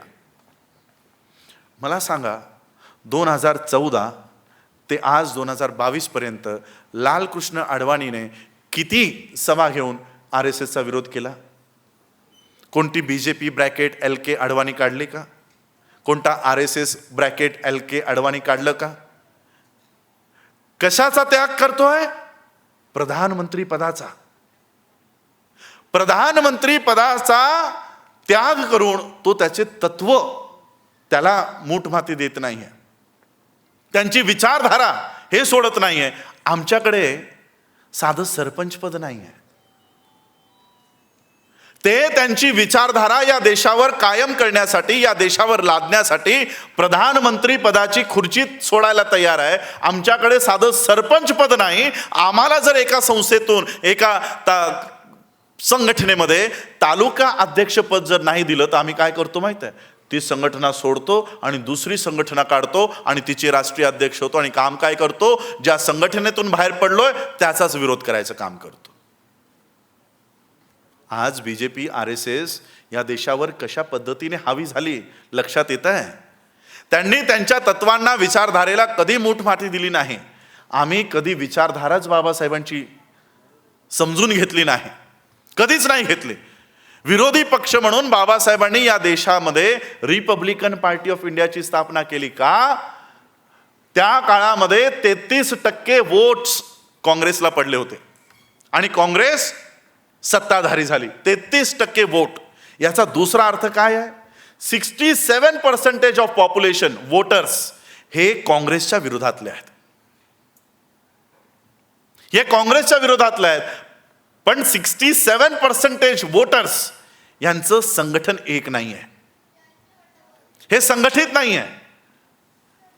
कुणी मुसलमानांच्या पार्टीला वोट देतोय, कुणी हिंदूंच्या पार्टीला वोट देत आहे, कुणी ख्रिश्चनांच्या पार्टीला वोट देत आहे, कुणी शेड्यूल कास्टच्या पार्टीला वोट देत आहे. 67% वोटर्सचं एक मंच नसल्यामुळे काँग्रेस 33% देशावर हवी झाली. 2014चा आकडा जर बघितला, BJPला 35% वोट्स आहेत. 35% votes of total voters, not population. कारण अख्खी पॉप्युलेशन वोट करत नाही. वोट किती होतात? देशाचं जेव्हा वोटिंग होतं पर्सेंटेज किती असतं? 54%, 60%. ही या देशाची वोटिंग पर्सेंटेज आहे.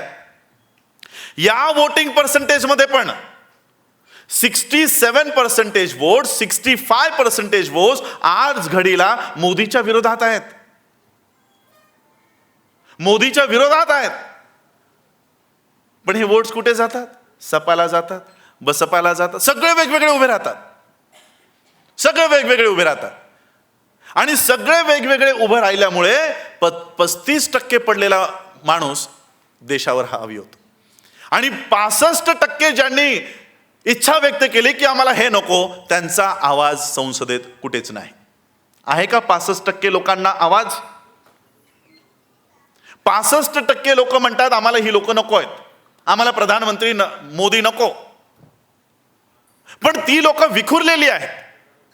आणि म्हणून आम्ही reconstruction of Republican Party of India ही संकल्पना, ही चळवळ उभी करत आहोत. पार्टी उभं करण्यासाठी नाही, ही जी विभक्त झालेली लोक आहेत यांना एकत्रित आणण्यासाठी. आज 14 एप्रिलला आम्ही या चळवळीला सुरुवात करत आहोत. या देशामध्ये मी स्वतः जाऊन स्टॅलिनला भेटणार आहे, हेमंत सोरेनला भेटणार आहे.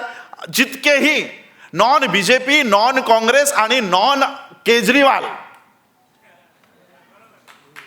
जितकेही पार्टी संघटन आहे या सगळ्यांना एकत्रित आणण्यासाठी आव्हान करणार आहोत. जर या 2024 मध्ये आपण या 35% वाल्यांना जर रोखू शकलो नाही तर 65% वाल्यांचं या देशात काही खरं नाही. बघा आता विरोधी पक्षावर येतो. बाबासाहेबांचा हा RPI या देशात उभं राहू नये म्हणून नेहरूने खूप मोठं षडयंत्र या देशात केलं. खूप मोठं षडयंत्र केलं.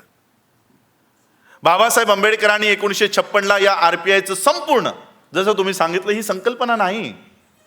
संकल्पना म्हणजे मला असं करायचं आहे, मी भविष्यात असं करीन नाही. हा पक्ष स्थापन झाल्याच्या बातम्या आहेत. हा पक्ष स्थापन झाला ही त्या काळाचं न्यूजपेपर आहे हा माझ्याजवळ. 6 ऑक्टोबर 1956 रिपब्लिकन पक्षाची स्थापना होणार, प्रबुद्ध भारत.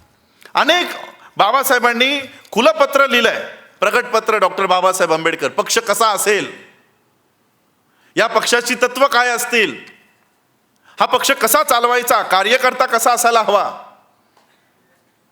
कशी तत्वनिष्ठता यांच्यामध्ये डेव्हलप करावी, हे सगळं बाबासाहेबांनी त्यांच्या रिपब्लिकन मुवमेंटला ठरवून दिलेलं आहे, सांगून गेलेलं आहे. पण आपण त्याच्यावर चालत नाही. यांनी कसा उद्ध्वस्त केला. जसंही बाबासाहेबांनी खुलं पत्र देऊन लोकांना सांगितलं की एकत्रित या. आता बाबासाहेब खुलं पत्र देऊन हे लिहून ते जगात राहिले नाही, पण त्यांचं पत्र आजही आहे. आजही त्यांचं पत्र आहे, आजही विचार आहेत. आपण बाबासाहेबांना म्हणतो, अनेक महापुरुषांचे आपण फोटो बघितले असतील, त्यांचं बर्थ इयर, बर्थ डेट लिहिली असते आणि त्यांची डेट लिहिली असते. फक्त मी बाबासाहेबांचे फोटो असे बघतो जिथे बर्थ डेट लिहिलेली असते आणि डॅश लिहिलेलं असतं फॉर एव्हर. मृत्यूची तारीख नसते. का नसते माहित आहे? जरी आज बाबासाहेब शरीराने आमच्यात जरी नसले तरी त्यांच्या ग्रंथाच्या रूपाने आजही बाबासाहेब आम्हाला मार्गदर्शन करतायत. फक्त आम्ही हे वाचत नाही, आम्हाला माहिती नाही. यात बाबासाहेब आजही तुम्हाला गाईड करतायत. बाबासाहेबांच्या जाण्यानंतर नेहरूला, काँग्रेसी लोकांना, ब्राह्मणी व्यवस्थेला आनंद फुटला की गेला, आता बाबासाहेब यांचे नेते गेले, आता यांच्यावर अन्याय करण्यासाठी, अत्याचार करण्यासाठी आता आम्ही मोकळे आहोत. आम्ही यांच्यावर आता कधीही अन्याय करू शकतो, अत्याचार करू शकतो. आणि त्या काळातल्या आमच्या नेत्यांनी काँग्रेसला, नेहरूला उद्देशून सांगितलं की खबरदार, तुम्हाला जर वाटत असेल की आता बाबासाहेब जिवंत नाहीत आणि आमच्यावर तुम्ही अन्याय कराल, अत्याचार कराल, लक्षात ठेवा, dead Ambedkar is more dangerous than live Ambedkar. Dead Ambedkar is more dangerous. एखाद वेळेस बाबासाहेब जिवंत असते तर आम्हाला दाबलं असतं, हे बाबा असं करू नको रे, शांत बस. पण आज बाबासाहेब आमच्यात नाहीत, म्हणून dead Ambedkar is more dangerous. जसं बाबासाहेबांनी सांगितलं, जागृतीचा अग्नी कायम ठेवत ठेवा, म्हणून ही लोक ती जागृती आमच्यातून नष्ट करतायत. आमच्यातून नष्ट करतायत. आम्हाला बाबासाहेबांचे फोटो देत आहेत, आम्हाला बाबासाहेबांचे पुतळे देत आहेत, आम्हाला DJ देत आहेत, आम्हाला दारू देत आहेत, आम्हाला ऑर्केस्ट्रा देत आहेत, सगळं देत आहेत. आमच्याकडे आज बाबासाहेबांचे पुतळे आहेत, आमच्याकडे बाबासाहेबांचे फोटो आहेत. खरे बाबासाहेब RSSच्या ताब्यात आहेत. खरे बाबासाहेब हे रायटिंग अँड स्पीचेस जेवढे तुम्ही वाचत नसाल तेवढं RSS वाचते, तेवढं RSS वाचते. फॉर एक्झाम्पल, तुम्हाला वाटत असेल मी असंच हवेत काहीतरी बोलतो. बाबासाहेब आंबेडकरांचा प्रॉब्लेम ऑफ रुपी हा ग्रंथ सगळ्यांना माहित आहे. या ग्रंथावर RBI उभी राहिली. ही RBI बँकेचं नियंत्रण करते. यातली एक तरी बँक तुमची आहे का? बाबासाहेब आंबेडकरांच्या लिखाणाचा वापर तुम्हाला होतोय की ब्राह्मणी व्यवस्था स्वतःसाठी करून घेते? कळतंय तुम्हाला? लिहिलंय बाबासाहेबांनी कुणासाठी? तुमच्यासाठी, की तुम्ही वाचा आणि याच्यावर काम करा. काम कोण करतंय? ब्राह्मणी व्यवस्था. बुद्ध दिला बाबासाहेबांनी तुम्हाला की या बुद्धाला जर या देशामध्ये संविधान तुमची रक्षा करू शकलं नाही तर बौद्ध व्हा आणि जगामध्ये जा. जातंय कोण? पल्लवी जोशी, अनुपम खेर. द बुद्धा नावाची संस्था त्यांनी रजिस्टर केली आणि त्याच्या माध्यमातून बौद्ध देशांकडनं पैसे आणले आणि काय तयार केलंय? आज या देशाचा अधिकृत बौद्ध कोण? नरेंद्र मोदी. मी जातो कॉन्फरन्सेसला, युनायटेड नेशन्सच्या, वर्ल्ड फेलोशिप ऑफ बुद्धिस्टच्या. माझे लाईव्ह व्हिडिओज कधी तुम्ही बघा फेसबुक पेजवर जाऊन. मागच्या या लॉकडाऊन पूर्वी व्हिएतनाममध्ये युनायटेड नेशन्सची कॉन्फरन्स होत होती. जवळपास 128 देशांचे प्रतिनिधी तिकडे होते आणि भारताच्या वतीने उपराष्ट्रपती व्यंकय्या नायडू तिथे हजर. जनेऊ घातलेला ब्राह्मण स्वतःला व्हिएतनाममध्ये 128 देशांसमोर स्वतःला बौद्ध म्हणून प्रेझेंट करतोय. मार्ग बाबासाहेबांनी तुम्हाला दिलाय. बाबासाहेबांनी मार्ग तुम्हाला दिलाय. ती लोक चालतायत आणि ती त्यांची प्रगती करून घेत आहेत आणि तुम्हाला फोटो देऊन ठेवलेत. तुम्हाला फोटो दिलेत, मूर्त्या दिल्यात, पुतळे दिलेत. मागच्या 2 वर्षापूर्वीची बाबासाहेबांची जयंती या देशात झाली नाही. झाली का? 16 एप्रिल 2020ला इकॉनॉमिक टाइम्सने एक बातमी छापली. त्यांना दुःख झालं. इकॉनॉमिक टाइम्स ग्रुपचा ब्राह्मणी मीडियाचा पेपर आहे, अर्थव्यवस्थेचा पेपर आहे. त्यांनी बातमी छापली की बाबासाहेब आंबेडकरांची जयंती साजरी न झाल्यामुळे भारतीय अर्थव्यवस्थेला 2100 कोटी रुपयांचा फटका बसला. 2100 कोटी. जसं आज मी हा छोटासा कार्यक्रम इथे घेतलाय, याला नाही म्हटलं तरी 1,00,000-1.5 लाखाचा खर्च यांनी केला असेल. या हॉलचा खर्च, लाईटचा खर्च, बाहेर आपण बघतोय डीजे आहेत, रस्त्यावर अनेक रॅलीज आहेत. अशा छोट्या छोट्या गावामध्ये या जयंत्या साजऱ्या केल्या जातात आणि आपण भारताला 2100 कोटी रुपये देतो. जी लोक 2100 कोटी रुपये देतात त्यांना ही टर्म काय म्हणतात मग? हे दलित. जी लोक 2100 कोटी रुपये एका दिवसाला खर्च करतायत ती कोण आहेत? दलित. दलितचा अर्थ काय होतो? दबलेला, पिचलेला, घाणेरड्या अवस्थेत राहणारा.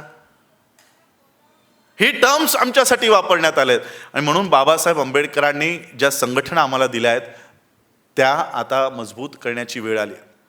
या 104 संघटनांना, ज्या 104 संघटना मी तुम्हाला सांगितल्या, या 104 संघटना यांना केवळ बाबासाहेबांच्या 3 संघटना पछाडू शकतात जर बाबासाहेबांच्या उद्देशांवर या उभ्या राहिल्या तर.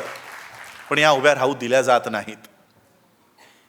यांना आजही बाबासाहेब आंबेडकरांची भीती वाटते. यांना आजही बाबासाहेबांची भीती वाटते. बाबासाहेबांचा RPI उभा राहू नये म्हणून नेहरूने त्या काळामध्ये जनता पार्टी आणि तिलाच मग पुढे जाऊन भारतीय जनता पार्टी या नावाने काँग्रेसनेच यांना पुढे आणलं. काँग्रेसने पुढे आणलं यांना. या 2014 सालीही काँग्रेसने संपूर्ण मॅन्डेट BJPला दिलंय की तुम्ही शासन करा. केवळ बाबासाहेबांचा RPI या देशात उभा राहू नये म्हणून यांनी फेक ऑपोजिशन या देशात उभं केलं. बाबासाहेब काय म्हणाले? लोकशाही जर वाचवायची असेल तर त्याला विरोधी पक्षाची गरज आहे. विरोधी पक्ष जर देशात नसेल तर लोकशाही वाचणार नाही. आणि म्हणून विरोधी पक्ष या देशात उभा राहू नये म्हणून यांनी भारतीय जनता पार्टी उभी केली. बघा, जी RSS, जी मी तुम्हाला सांगितलं की पूर्ण बाबासाहेब RSS फॉलो करते, त्यांच्यासाठी, त्यांच्या उपयोगितेसाठी, त्यांच्या भल्यासाठी ते बाबासाहेबांचे आर्टिकल्स, बाबासाहेबांचे विचार ब्राह्मणी व्यवस्थेच्या फायद्यासाठी करून घेत आहे. बाबासाहेबांनी पक्षाचं नाव काय ठेवलं? Republican Party of India. RSS ची लोक इतकी निर्बुद्ध आहेत की त्यांना उघडं जर मार्केटमध्ये सोडलं, उघडं एकही वस्त्र जर अंगावर ठेवलं नाही आणि मार्केटमध्ये सोडलं आणि सांगितलं की स्वतःच्या बुद्धीचा वापर करून एक अंतवस्त्र तरी स्वतःसाठी कमवून दाखव, तो महिनाभर एक चड्डी विकत घेऊ शकणार नाही. एवढी अक्कल त्याच्यामध्ये नाहीये. त्यांनी बाबासाहेबांचा RPI तसाच्या तसा कॉपी केला आणि त्याचं नाव ठेवलं भारतीय जनता पार्टी. हे भारतीय जनता पार्टी बाबासाहेबांच्या रिपब्लिकन पार्टी ऑफ इंडियाचं मराठी अनुवाद आहे. रिपब्लिक आपण 26 जानेवारी रिपब्लिक डे साजरा करतो. मराठीत काय म्हणतो? प्रजासत्ताक. प्रजा म्हणजे त्याला दुसरा शब्द काय आहे? जनता. रिपब्लिक म्हणजे जनता, पार्टी म्हणजे पक्ष, इंडिया म्हणजे भारत. आता हे तिन्ही शब्द जोडा, भारतीय जनता पक्ष. म्हणजे यांनी नावही स्वतःचं घेतलं नाही, नावही बाबासाहेबांकडनं उचललं आणि चिन्ह बाबासाहेबांच्या बाजूने उचललंय. दिसतंय बाजूला काय आहे? बुद्ध. कुणाचं चिन्ह आहे ते? कमळ. बुद्धाचं प्रतीक आहे. म्हणजे यांनी स्वतःची अक्कल लावून एक पक्षही उभा केला नाही. जे पब्लिक कॉन्शियसनेससाठी बाबासाहेबांनी सांगितलं की नुसतं पक्ष स्थापन करून होणार नाही, या पक्षाची ध्येय काय, धोरण काय, हे गल्ली गल्लीमध्ये जाऊन तुम्हाला समजवावं लागेल, लोकांना तयार करावं लागेल आणि त्या पद्धतीने हा पक्ष उभा करावा लागेल. आम्ही पक्ष स्थापन केला, राष्ट्रीय अध्यक्ष घोषित केला. राष्ट्रीय अध्यक्ष घोषित केल्यानंतर दुसऱ्याला वाटलं मी का नाही, त्याने दुसरा पक्ष काढला, त्याने राष्ट्रीय अध्यक्ष घोषित केला. असे 72 रिपब्लिकन पार्टी आज देशात आहेत. आणि ज्या रिपब्लिकन पार्टीची संकल्पना नाही, बाबासाहेबांनी रचना केली, स्थापना केली, ज्यांचा काही संबंध नाही, ती लोक संसदेत, राज्यसभेत म्हणतात मी बाबासाहेबांचा पक्ष चालवतो, ज्यांचा काही संबंध नाही. म्हणून हा पक्ष उभं करण्यासाठी आम्हा लोकांना आजपासून ती चळवळ उभी करावी लागेल, पक्ष नाही. रिपब्लिकन चळवळ उभी करावी लागेल तुम्हाला. कारण बाबासाहेबांनी सांगितलेलं आम्हाला लगेच समजत नाही. याचं अनुकरण बीजेपीने कसं केलंय बघा. अमित शहाने एक नारा दिला 2014च्या इलेक्शनमध्ये, 1 बूथ 20 यूथ. हा नारा होता त्यांचा, 1 बूथ 20 यूथ. बाबासाहेब म्हणतात पब्लिक कॉन्शियसनेस तयार करा, लोकांमध्ये जा, तुमच्या पोलिंग बूथ स्टेशन्स पासून ती तयारी करा. अमित शहाने ते उचललं आणि म्हणाला की आम्ही प्रत्येक बूथमध्ये 20 यूथ तयार करू. एक आमदारकी जिंकायची असेल तर एका MLA कॉन्स्टिट्युन्सीमध्ये 300 बूथ येतात. 300 बूथमध्ये 20 बूथ प्रत्येकी 20 यूथ प्रत्येकी बूथमध्ये जर असतील तर त्यांच्याकडे किती यूथ झाले? 6000 यूथ एका कॉन्स्टिट्युन्सीसाठी, एका आमदाराच्या मागे RSSची 6000 फुल टाइमर्स काम करतायत. किती? 6000 एका आमदारासाठी. आमच्याकडे जेव्हा राष्ट्रीय बैठक सुरू होते 100 कार्यकर्ते नसतात राष्ट्रीय बैठकीला. आपण नागपूरचे त्यांचे दसऱ्याचे मेळावे बघितले, हापचड्डीतले लाखो लोक त्यांनी डिसिप्लिन केलेले आहे. ही घटना बाबासाहेबांनी समता सैनिक दलासाठी दिली. समता सैनिक दल ज्या पद्धतीने कवायत करायचे, ड्रिल्स करायचे, ती आज RSS करते. समता सैनिक बंद आहे, समता सैनिक दल ठप्प झाले. आणि म्हणून मी ते सांगितलं की बाबासाहेबांची आज या देशाची लोकशाही, या देशाचं संविधान वाचवायचं असेल तर बाबासाहेबांच्या या संस्थांना, बाबासाहेबांच्या संघटनांना बळ दिलं पाहिजे. मला शक्य नाही का माझी स्वतःची संघटना काढणं? मला शक्य नाही. उलट या संघटना मी चालवायला घेतल्या आहेत की नाही. बाबासाहेबांनी संघटना दिल्या असताना मला माझी संघटना का काढावी? मी माझी संघटना का काढू? जर बाबासाहेब आम्हाला हे संघटना देऊन गेल्या आहेत तर या विचारधारेवर काम करतो म्हणून या देशामध्ये माझा विरोध केला जातो. एखादा RPI ब्रॅकेट काहीतरी पक्ष काढून द्यायला आजही व्यवस्था तयार आहे, पण बाबासाहेबांचा RPI चालवायचा नाही. दुसरी एखादी संस्था चालवा, पण बुद्धिस्ट सोसायटी ऑफ इंडियाचं नाव लावायचं नाही. समता सैनिक दलात काम करू नका, एखादी ही संस्था काढून घ्या. जसं आज महार रेजिमेंटने माझं स्वागत केलं. बाबासाहेब आंबेडकरांचे वडील याच रेजिमेंटचे, बाबासाहेब आंबेडकरांचे वडील मिलिटरीमध्ये सुभेदार होते. ती त्यावेळेस इंग्रजांनी बंद केली, मग पुन्हा बाबासाहेबांनी सुरू केली. त्या मिलिटरी खानदानाचं रक्त माझ्या शरीरात आहे, त्या मिलिटरी खानदानाचं. मी काही राजकीय माणसाचा वंशज नाही आहे. बाबासाहेबांची पहिली नोकरी ही मिलिटरीतली होती. त्या मिलिटरी खानदानीचं रक्त माझ्यात आहे आणि मी तितकाच जिद्दी आहे जितके बाबासाहेब होते. मला तुम्ही म्हणता की बाबासाहेबांच्या संघटना चालवायच्या नाही, मी या व्यवस्थेला सांगतोय चालवीन तर बाबासाहेबांच्याच संघटना चालवीन, स्वतःच्या काढणार नाही. अनेक लोक मला म्हणाले सर तुम्ही हे नाव वापरायचं नाही, रिपब्लिकन पार्टी ऑफ इंडिया ती गवईंची आहे, तुमच्यावर कायदेशीर कारवाई करू. मी बोललो रिपब्लिकन पार्टी ऑफ इंडिया गवईच्या बापाची नाही, माझ्या बापाची आहे. आज आम्हा लोकांना हे सांगितलं जात आहे या संस्थेची नावं घ्यायची नाहीत, या संस्थेचं नाव लावायचं नाही. या देशामध्ये आज यांना भीती आहे तर या 3 नावांची भीती आहे. समता सैनिक दल उभं राहू नये, RPI उभं राहू नये, बुद्धिस्ट सोसायटी ऑफ इंडिया उभं राहू नये. अनेक षडयंत्र, अनेक प्रयत्न होत आहेत. अनेक वेळा आम्हाला यांना सामोरं जावं लागतं. एवढंच काय, बाबासाहेबांची बुद्धिस्ट सोसायटी ऑफ इंडिया ज्यावेळेस मी चालवायला घेतली, अक्षरशः यांनी प्रचार केला की हे आंबेडकरच नाहीत. तुमच्यापर्यंतही आले असतील व्हिडिओज. नाही म्हणे आंबेडकर परिवारात राजरत्न असं कोणी आम्हाला माहिती नाही, असं कोणी नाही. ही बाबासाहेबांचं मुखपत्र आहे प्रबुद्ध भारत. इथे माझ्या आजोबांचं नाव आहे, सहसंपादक M.A. आंबेडकर, माझे सख्खे आजोबा. आतमध्ये त्यांचा फोटो आहे आणि त्यांचे आर्टिकल आहेत, मुकुंदराव आंबेडकरांचे आर्टिकल आहेत, बाबासाहेबांच्या हयातीतले. म्हणजे माझे आजोबा आंबेडकर, माझे पणजोबा आंबेडकर, माझे वडीलही आंबेडकर. मी कोण आहे म्हणे, राजरत्न सकपाळ आहे. हे आलं असेल तुमच्यापर्यंत. राजरत्न सकपाळ आंबेडकर नाही म्हणे. का तर बाबासाहेबांची संस्था चालवतोय आणि ही संस्था बाबासाहेबांच्या उद्देशांवर या देशात उभं राहू नये म्हणून लोकांना अजून विभक्त करून की तू इथेच राहा, तू इथेच राहा, तू इथेच राहा, अशा पद्धतीने हे काम सुरू आहे. बाबासाहेबांचा RPI उभा राहू नये म्हणून नेहरूने फेक हा पक्ष उभा केला, BJP, आणि आज तो सत्तेमध्ये गेला.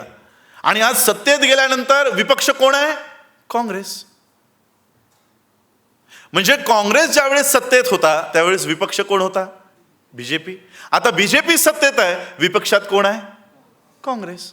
तुम्ही सगळे कधी ना कधी बागेत गेला असाल, गेलात की नाही, मुलांसाठी, स्वतःसाठी. बागेमध्ये एक खेळ ठेवलेला असतो, खेळ सीसॉ नावाचा.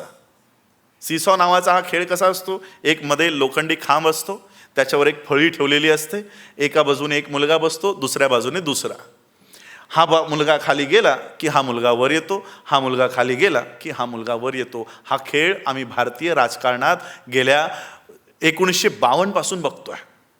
1952 पासून. काँग्रेस खाली गेली की BJP वर येते, BJP खाली गेली की काँग्रेस वर येते. कुणी खाली जाओ, कुणीही वर येऊ, मधला खांब हा ब्राह्मणी व्यवस्थेच्या हातात असतो. ते ठरवतात कुणाला खाली घालायचं आणि कुणाला वर आणायचं. आता जेव्हा त्यांना कळलं की राहुल गांधीत ती क्वालिटी दिसत नाही, तर आता त्याला उतरवतायत. आता केजरीवालला बसवतात, बाबा तू बस. सत्तेत ब्राह्मण, विपक्षात बनिया. ब्राह्मण बनिया, बनिया ब्राह्मण यांचा खेळ आता या देशात सुरू होणार आहे. आणि आंबेडकरी जनतेला लुभवण्यासाठी काय म्हणतात माहित आहे, सगळ्या ऑफिसेसमध्ये बाबासाहेबांचे फोटो लावू. हा काही नवीन कायदा आहे? तुम्ही लोक, अनेक लोक शासनातली लोक आहात, बाबासाहेबांचे फोटो सगळ्या सरकारी कार्यालयामध्ये लावण्याचे आदेश तसेच आहेत, आधीपासून आहेत. मग तुम्ही कोणत्या कार्यालयात बाबासाहेबांचे फोटो लावण्याचं भाषा करता? आम्हाला बाबासाहेबांचे फोटो नको आहेत, आम्हाला आमचं प्रतिनिधित्व हवं आहे. तुमच्या शासनामध्ये, तुमच्या व्यवस्थेमध्ये आमची प्रतिनिधित्व किती असणार आहे ते सांगा. आणि जो केजरीवाल बाबासाहेबांची नाटकं दाखवतोय, बाबासाहेब आंबेडकरांचे फोटो लावतोय, त्याच्या ऑफिसमध्ये बाबासाहेबांचा फोटो नाही. त्याच्या ऑफिसमध्ये गांधीचा आहे आणि गांधीचा चरखा ठेवलेला आहे, त्याच्या स्वतःच्या ऑफिसमध्ये नाही. ते कशीही व्यवस्था बाबासाहेबांचा RPI उभा राहू नये म्हणून काम करते. म्हणून आम्हा लोकांची आता जबाबदारी आहे. आणि म्हणून ही चळवळ, ही पार्टी म्हणून नाही, ही चळवळ 10 वर्ष मी संपूर्ण देशात चालवणार आहे. 10 वर्ष मी गावोगावी जाणार आहे, खेडोपाडी जाणार आहे आणि प्रत्येक गावामध्ये बुद्धिस्ट सोसायटी ऑफ इंडिया, समता सैनिक दल आणि रिपब्लिकन पार्टीचे शाखा, पोलिंग बूथ स्ट्रक्चर हे संपूर्ण 10 वर्षापर्यंत मी या देशामध्ये उभं करण्याचं काम करणार आहे. आमची लोकसंख्या कमी आहे, मला माहीत आहे. काही गावात 1च असेल, 2च असतील, पण आम्हाला पैसे देण्याऐवजी डायरेक्ट बाबासाहेबांच्या खात्यामध्ये, संस्थेच्या खात्यामध्ये ते पैसे 100 रुपये टाका. 1 लाख लोकांनी देशभरातून जर हे कृत्य केलं, दर महिना 1 कोटी रुपये बाबासाहेबांच्या संस्थेला मिळतील. दर महिना. आज बुद्धिस्ट सोसायटी ऑफ इंडियाचं काम मी करतोय अधिकृतरित्या, लिगली. आत्ताच मागच्या असेसमेंट इयरचं ऑडिट आम्ही फाईल केलेलं आहे. बँक अकाउंट मेंटेन आहे. त्यामुळे अधिकृतरित्या आम्ही लोकांना सांगतोय की ठीक आहे, RPIचा आज आमच्याकडे अधिकार नाहीत. समता सैनिक दलामध्ये 70-72 गट आहेत. कमीत कमी बुद्धिस्ट सोसायटी ऑफ इंडिया ही एक संस्था तर आम्ही बाबासाहेबांची चालवतोय. हिच्यामध्ये 100 रुपये दर महिना भरा. अंबाण्याला दर 2 महिन्याने तुम्ही 700-800 रुपये देता की नाही? मला वाटतं आता 700-800चे वर गेलेत. दर 2 महिन्याने 80 दिवसाने लगेच अंबानी मेसेज करतो, काय रिफिल संपत आलाय, 700 रुपये भरा. दर 2 महिन्याने 700 रुपये 800 रुपये आपण अंबाण्याला देतो आणि त्याची संस्था, त्याची व्यवस्था या देशात वाढत चालली. दर महिना 100 रुपये जर आपण बाबासाहेबांच्या संस्थेला दिले, मी मॅनेजमेंटचा फायनान्सचा विद्यार्थी आहे, तुम्हाला बाबासाहेब आंबेडकरांची संस्था 10 वर्षामध्ये अंबानीपेक्षा मोठी करून दाखवतो. अशा पद्धतीची कार्यप्रणाली या संस्थेच्या माध्यमातून आम्ही करत आहोत. आणि अनेक लोक, मला सकाळीच आमच्या राजेश मोरेने सांगितलं, सर संख्या वाढत चालली आहे. मी बोलो हे काम बघा, आज मीडिया आमच्याकडे नाही. मीडिया जर असता तर या 1 लाख लोकांची संख्या 10 दिवसात आम्ही पार पाडू शकलो असतो. मीडिया आमच्याकडे नाही. ABP, G24 तास, लोकमत आमचे हे भाषणं दाखवणार नाही, कधी दाखवणार नाही. कधी मी दावा करतो तुम्ही कधी मला TV चॅनलवर बघितलं नसेल. इथंही इंग्रज आमच्या मदतीला आलेत. इंग्रजांनी YouTube, फेसबुक आणला नसता तर आम्हाला कोणी तुम्ही बघितलं असतं? इथंही इंग्रज आमच्या मदतीला धावून आलेत असं म्हणा. आणि म्हणून आम्ही विचार केला की ठीक आहे, मीडिया आम्हाला दाखवत नाही. बुद्धाकडे कोणता मीडिया होता? होता का कोणता चॅनल? मन की बात रेडिओवर बसून करायचे का तथागत? सायकल नव्हती, गाडी नव्हती, काही नव्हतं. फक्त 2 पायावर, या एका गळ्यावर त्यांना प्राप्त झालेलं ज्ञान त्यांनी देशभरामध्ये पसरवलं, आशिया खंडामध्ये पसरवलं. आज तथागत बुद्धांचा धम्म 135 देशांचा अधिकृत धम्म झालाय. कशाच्या भरोशावर? प्रचाराच्या आणि प्रसाराच्या भरोश्यावर. प्रचार आणि प्रसार. म्हणून मी 10 वर्षाचं टार्गेट घेतलंय. का? कारण मला माहिती आहे कोणता मीडिया आमच्या मदतीला येणार नाही. आणि या चॅलेंजेसला सामोरं जाऊन एक 10 वर्षाचा कालखंड मला जमिनीवर गल्लीमध्ये जावं लागणार आहे, तिथे जावं लागणार आहे. म्हणून हा टार्गेट आम्ही स्वतःच्या कार्यकर्त्यांशी आम्ही घेतलेला आहे. तो टार्गेट घेऊन आम्ही तुमच्यापर्यंत आलो आहे. आणि आज इतकी विचित्र परिस्थिती आहे, इतकी विचित्र की आम्ही लोकांना बाबासाहेबांचे विचार सांगायचा प्रयत्न करतोय. लोक जल्लोषामध्ये आहेत. आज खरं तुम्ही क्रांतिकारी लोक आहात, जे एवढ्या विचित्र वातावरणामध्येही तुम्ही इकडे बसून मला ऐकताय. आणि आज जर इथे मी कडूबाई खरातांचा कार्यक्रम ठेवला असता तर ओसंबून लोक इथे राहिली असते. किंवा कोणते आपले चंद्रपूरचे तुमचे गायक बनकर, अनिरुद्ध बनकर. आमच्या कार्यक्रमात तुम्हाला कधीही गाणी दिसणार नाहीत. आमच्या कार्यक्रमात तयार करायचा तो बाबासाहेबांचा डिसिप्लिन कार्यकर्ता तयार करायचा आहे. बाबासाहेबांचे अनुयायी तयार करायचे आहेत, बाबासाहेबांचे भक्त नाही. बाबासाहेब आमच्यासाठी देव नाहीत. ज्या दिवशी तुम्ही बाबासाहेबांना देव बनवाल त्या दिवशी बाबासाहेबांचं कार्य संपेल. बाबासाहेबांना देव बनवू नका. ही व्यवस्था बाबासाहेबांना देव बनवण्यासाठी 24 तास काम करते की बाबासाहेबांना देव बनवा, देव घोषित करा. पुण्याचं भीमा कोरेगावचं लेटर मी वाचलं, त्यांचं परमिशन लेटर. काय शब्द वापरलाय त्यांनी माहित आहे? बाबासाहेब आंबेडकरांना भीमा कोरेगावच्या स्तंभाला अभिवादन करणाऱ्या भक्तांसाठी अशी व्यवस्था केलेली आहे. काय टर्म आहे आमच्यासाठी? भक्त, भाविक आणि भक्त. म्हणजे आता आम्ही कोण झालोत? बाबासाहेबांचे भक्त झालोत. भक्ताचं काम काय आहे? बाबासाहेबांची सुरेख मूर्ती आणायची, हार आणायची, कॅन्डल आणायचं, अगरबत्ती आणायची, ती लावायची, हात जोडायचं, माझं काम संपलं. तुमचं तुम्ही बघून घ्या. अनुयायाचं काम काय असतं? तोही सुरेख मूर्ती आणेल, हार आणेल, अगरबत्ती आणेल, कॅन्डल आणेल आणि काय निश्चय करेल की बाबासाहेब तुमचं काम इथे थांबलं होतं, ते काम पुढे नेण्याची जबाबदारी आजपासून माझी. हे आहे अनुयायी, अनुकरण करणारी लोक, आणि म्हणून आम्ही अनुयायी तयार करतोय. या देशामध्ये बाबासाहेब आंबेडकरांची चळवळ, बाबासाहेबांच्या तत्वावर चालणारी अनुयायी, त्यांची फौज आम्हाला या देशामध्ये तयार करायची. ते काम आम्ही करतो. आणि आज त्यासाठीच खरं तर आजचा प्रसंग असा होता, माझी 14 तारखेची एवढी माझी व्यस्तता असते की 13 तारखेच्या रात्री 12 वाजता बरोबर आमचा खारला कार्यक्रम असतो. सशीला माहीत आहे, जवळपास हजारो लोक तिथे ग्राउंडमध्ये असतात. 14 तारखेला संपूर्ण मुंबईतल्या सगळ्या जयंतीला आम्ही हजर राहतो. सगळ्या जयंत्यांना त्यांच्या उत्साहामध्ये आम्ही सामील होतो, मुंबईतल्या सगळ्या जयंतीत. यावर्षी दिनेश हनुमंते, वैभव धबडगे म्हणाले की आम्हाला कार्यक्रम औरंगाबादमध्ये द्या. मी बोललो सर, तुम्ही एक कार्यक्रमासाठी माझे 7 ते 8 कार्यक्रम हातातून घालवण्याचं म्हणताय. मग आम्ही विचार केला की ते 7 ते 8 कार्यक्रमात आम्ही जातो, पण बाबासाहेबांचे विचार तिथे दिसतात का?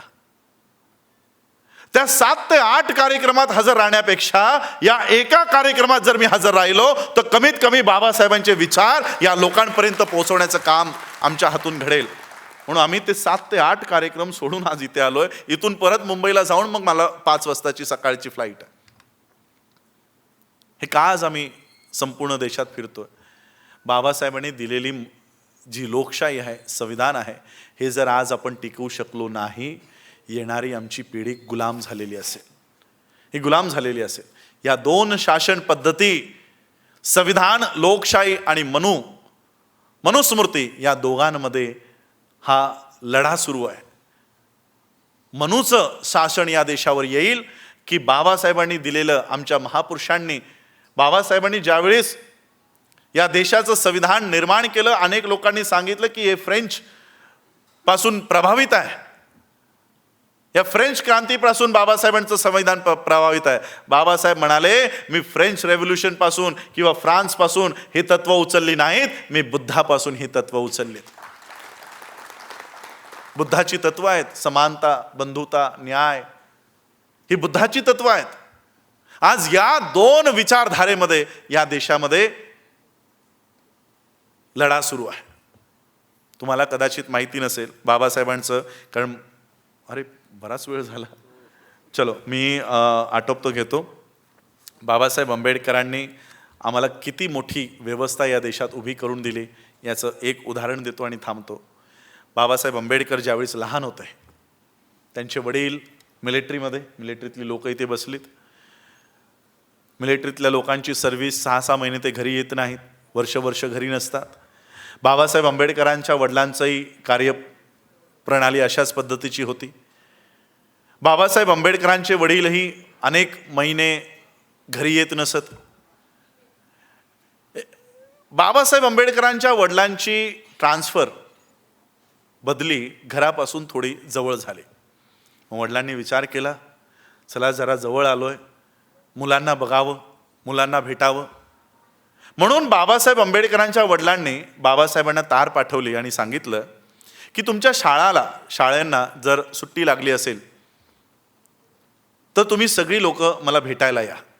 भेटायला येत असताना ही ट्रेन पकडा, या स्टेशनला उतरा आणि कोणत्या तारखेला येणार आहात ही तार करून मला कळवा, म्हणजे मी तुम्हाला घ्यायला कोणाला तरी पाठवून देईन.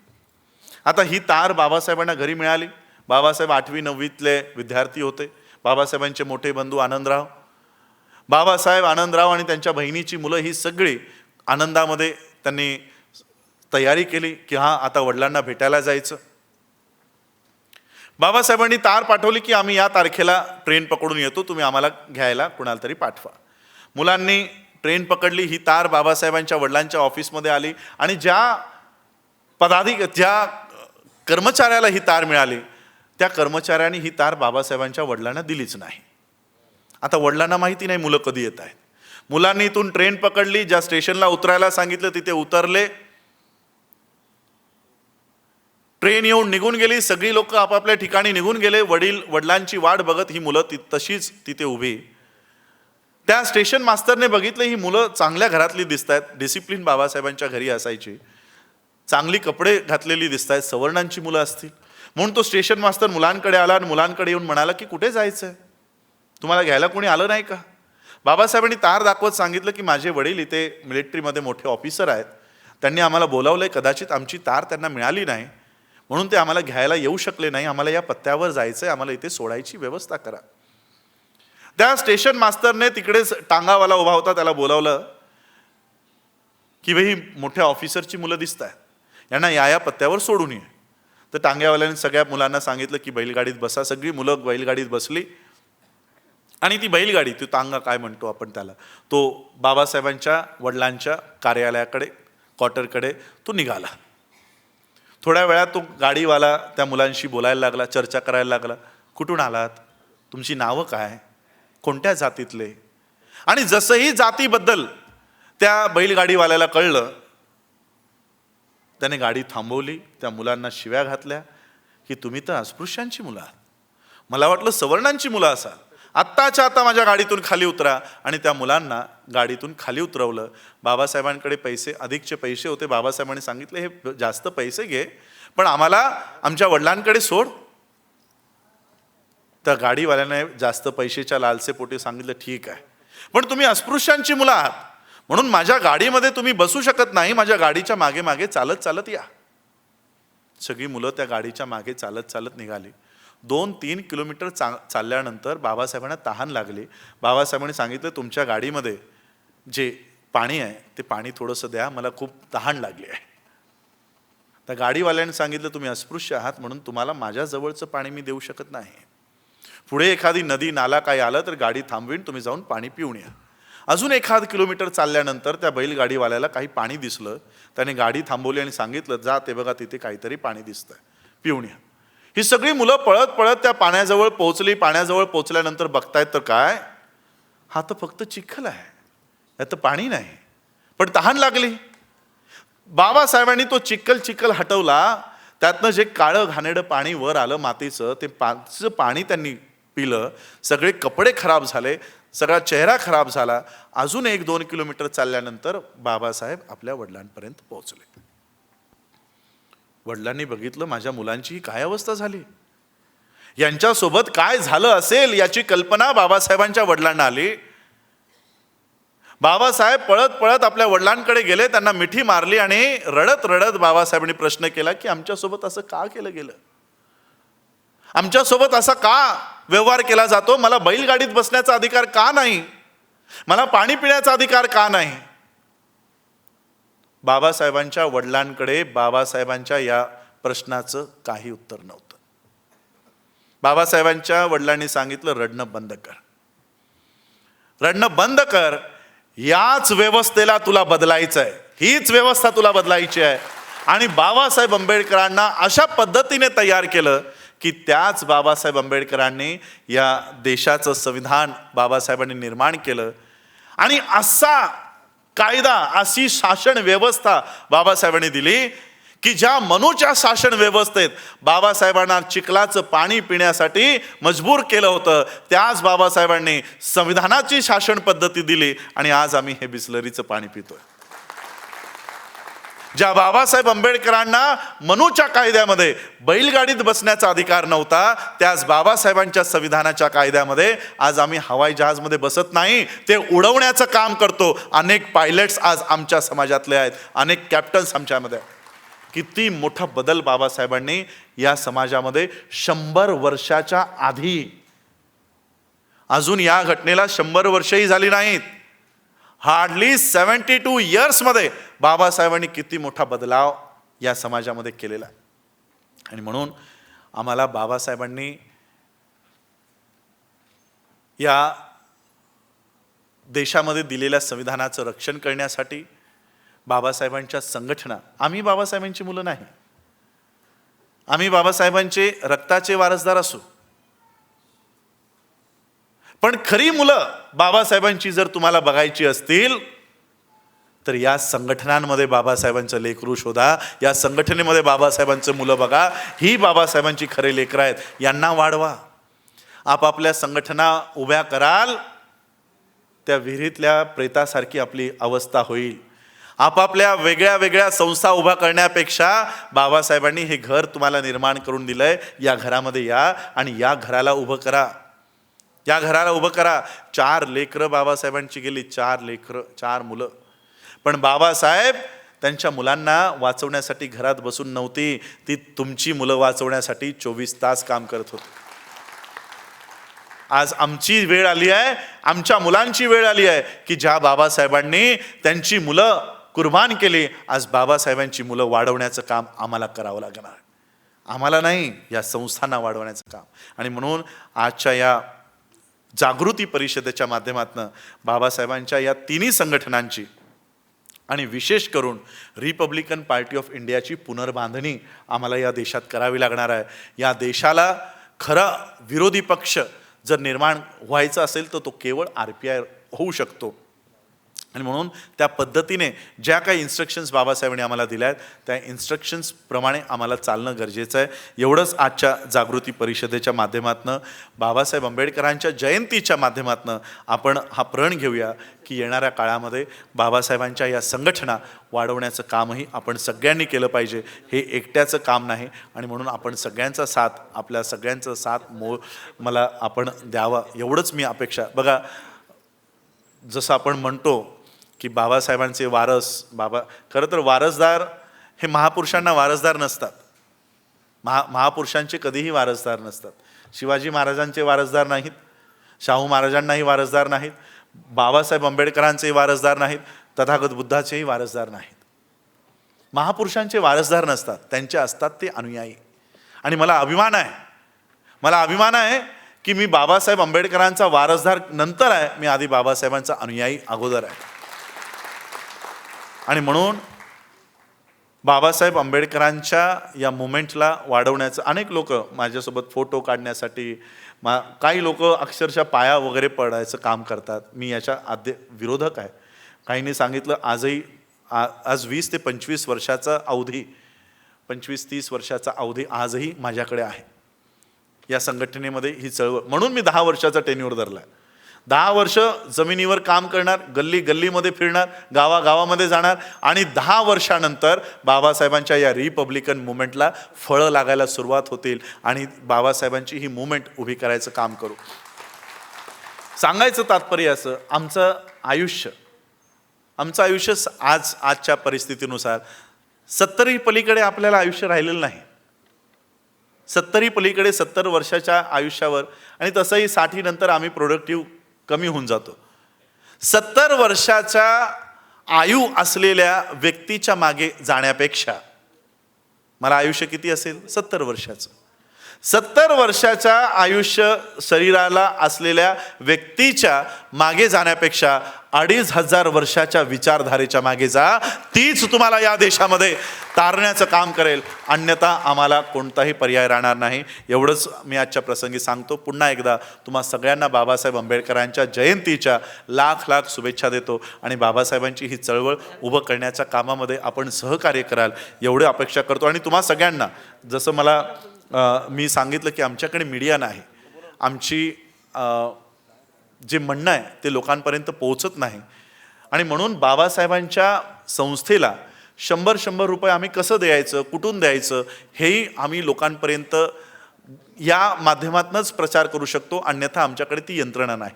म्हणून मी तुम्हा सगळ्यांना विनंती करणार आहे, आपल्या सगळ्यांकडे मोबाईल आहेत, तो मोबाईल काढा.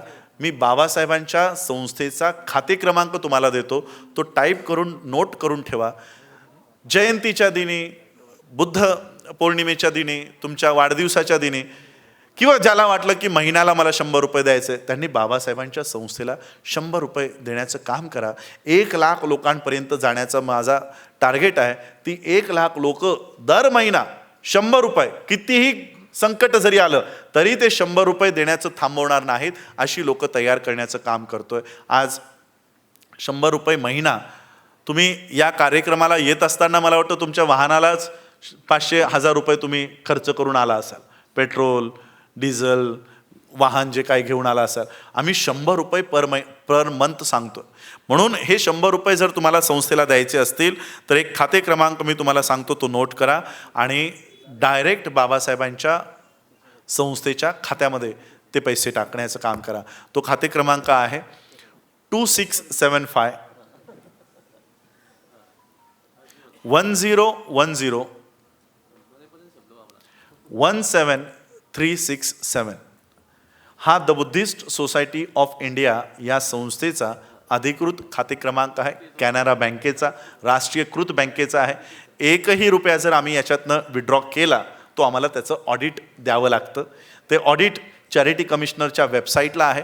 कुणीही ते ऑडिट पडताळू शकतं की तो पैसा आम्ही स्वतःसाठी खर्च करतोय की समाजासाठी. पुन्हा एकदा नंबर सांगतो, 2675 1010 17367 याचा काय म्हणतो आपण IFSC कोड. IFSC कोड पण काही लोकांना लागतो याच्यामध्ये, तर तोही तुम्हाला देऊन ठेवतो. कॅनरा बँकेमध्ये अकाउंट असल्यामुळे हिचं IFSC CNRB कॅनरा बँकेचे इनिशियल्स CNRB 000002675 CNRB 0002675 हा बाबासाहेबांच्या संस्थेचा अधिकृत खाते क्रमांक आहे. या खात्यामध्ये दर महिना न चुकता 100 रुपये तुम्ही या संस्थेला द्या, जेणेकरून आज आम्ही बुद्धिस्ट सोसायटीच्या माध्यमातून शिक्षण व्यवस्थेला ताब्यात घेण्याचं काम करतोय, युनिव्हर्सिटी निर्माण करण्याचं काम करतोय वर्ल्ड फेलोशिप ऑफ बुद्धिस्टच्या सहाय्यतेने. कारण तो विषय मी घेतलाच नाही, तो विषय 1-2 तासाचा वेगळा आहे, त्यामुळे त्या बुद्धिस्ट मुवमेंटवर मी बोललोच नाही. आज जे काय बोललो ते बाबासाहेबांच्या संघटनेविषयी बोललो, त्यामुळे तो एक वेगळा विषय आहे. त्यासाठी आपण एक आधी धम्म परिषद औरंगाबादेमध्ये लावू. आज खरं तर सगळ्यांचेच कार्यक्रम आहेत, मला माहीत आहे. बाबासाहेब आंबेडकरांच्या जयंतीचे सगळ्यांचे कार्यक्रम आहेत एरियामध्ये. बाबासाहेबांच्या पुतळ्याजवळ सगळे एकत्रित होत आहेत. अशाही प्रसंगात आपण सगळे आलात, त्याबद्दल मी आपल्या सगळ्यांचे आभार व्यक्त करतो. आयोजकांचे खास करून दिनेश हनुमंते, वैभव धबडगे यांनी एवढ्या विपरीत परिस्थितीत चॅलेंज घेऊन त्यांनी हा कार्यक्रम करून दाखवला. ह्या अशा कार्यकर्त्यांसाठी आपण सगळ्यांचं एकदा टाळ्यांच्या कडकडात त्यांचं स्वागत झालं पाहिजे की त्यांनी आज केवळ बाबासाहेबांची ही मुवमेंट चालावी, उभी राहावी, त्यासाठी त्यांनी हे काम केलं, मला आमंत्रित केलं. त्याबद्दल आयोजकांचे सगळ्यांचे आभार व्यक्त करतो. आणि माझ्या वाणीला मी विराम देत नाही. काहींना सांगितलं की मी माझी वाणी थांबवतो, संपवतो, असं बोलू नका. असं बोलण्याऐवजी मी हे जे विचार तुमच्यासमोर मांडले, हे विचार मी आता दुसऱ्या ठिकाणी मांडण्यासाठी मी आपल्याकडनं रजा घेतो. आणि बाबासाहेबांची ही मुवमेंट चालवण्यासाठी आपण सगळ्यांनी मला सहकार्य करा, एवढंच अपेक्षा व्यक्त करतो आणि थांबतो. जय भीम, जय भारत, जय बुद्ध. ये पैगाम है भारत के हर कंटेंट क्रिएटर के नाम. जय भीम बड़ा सीधा हंसी. Jai Bhim Jai Bhim app available on the Play Store and Apple App Store now.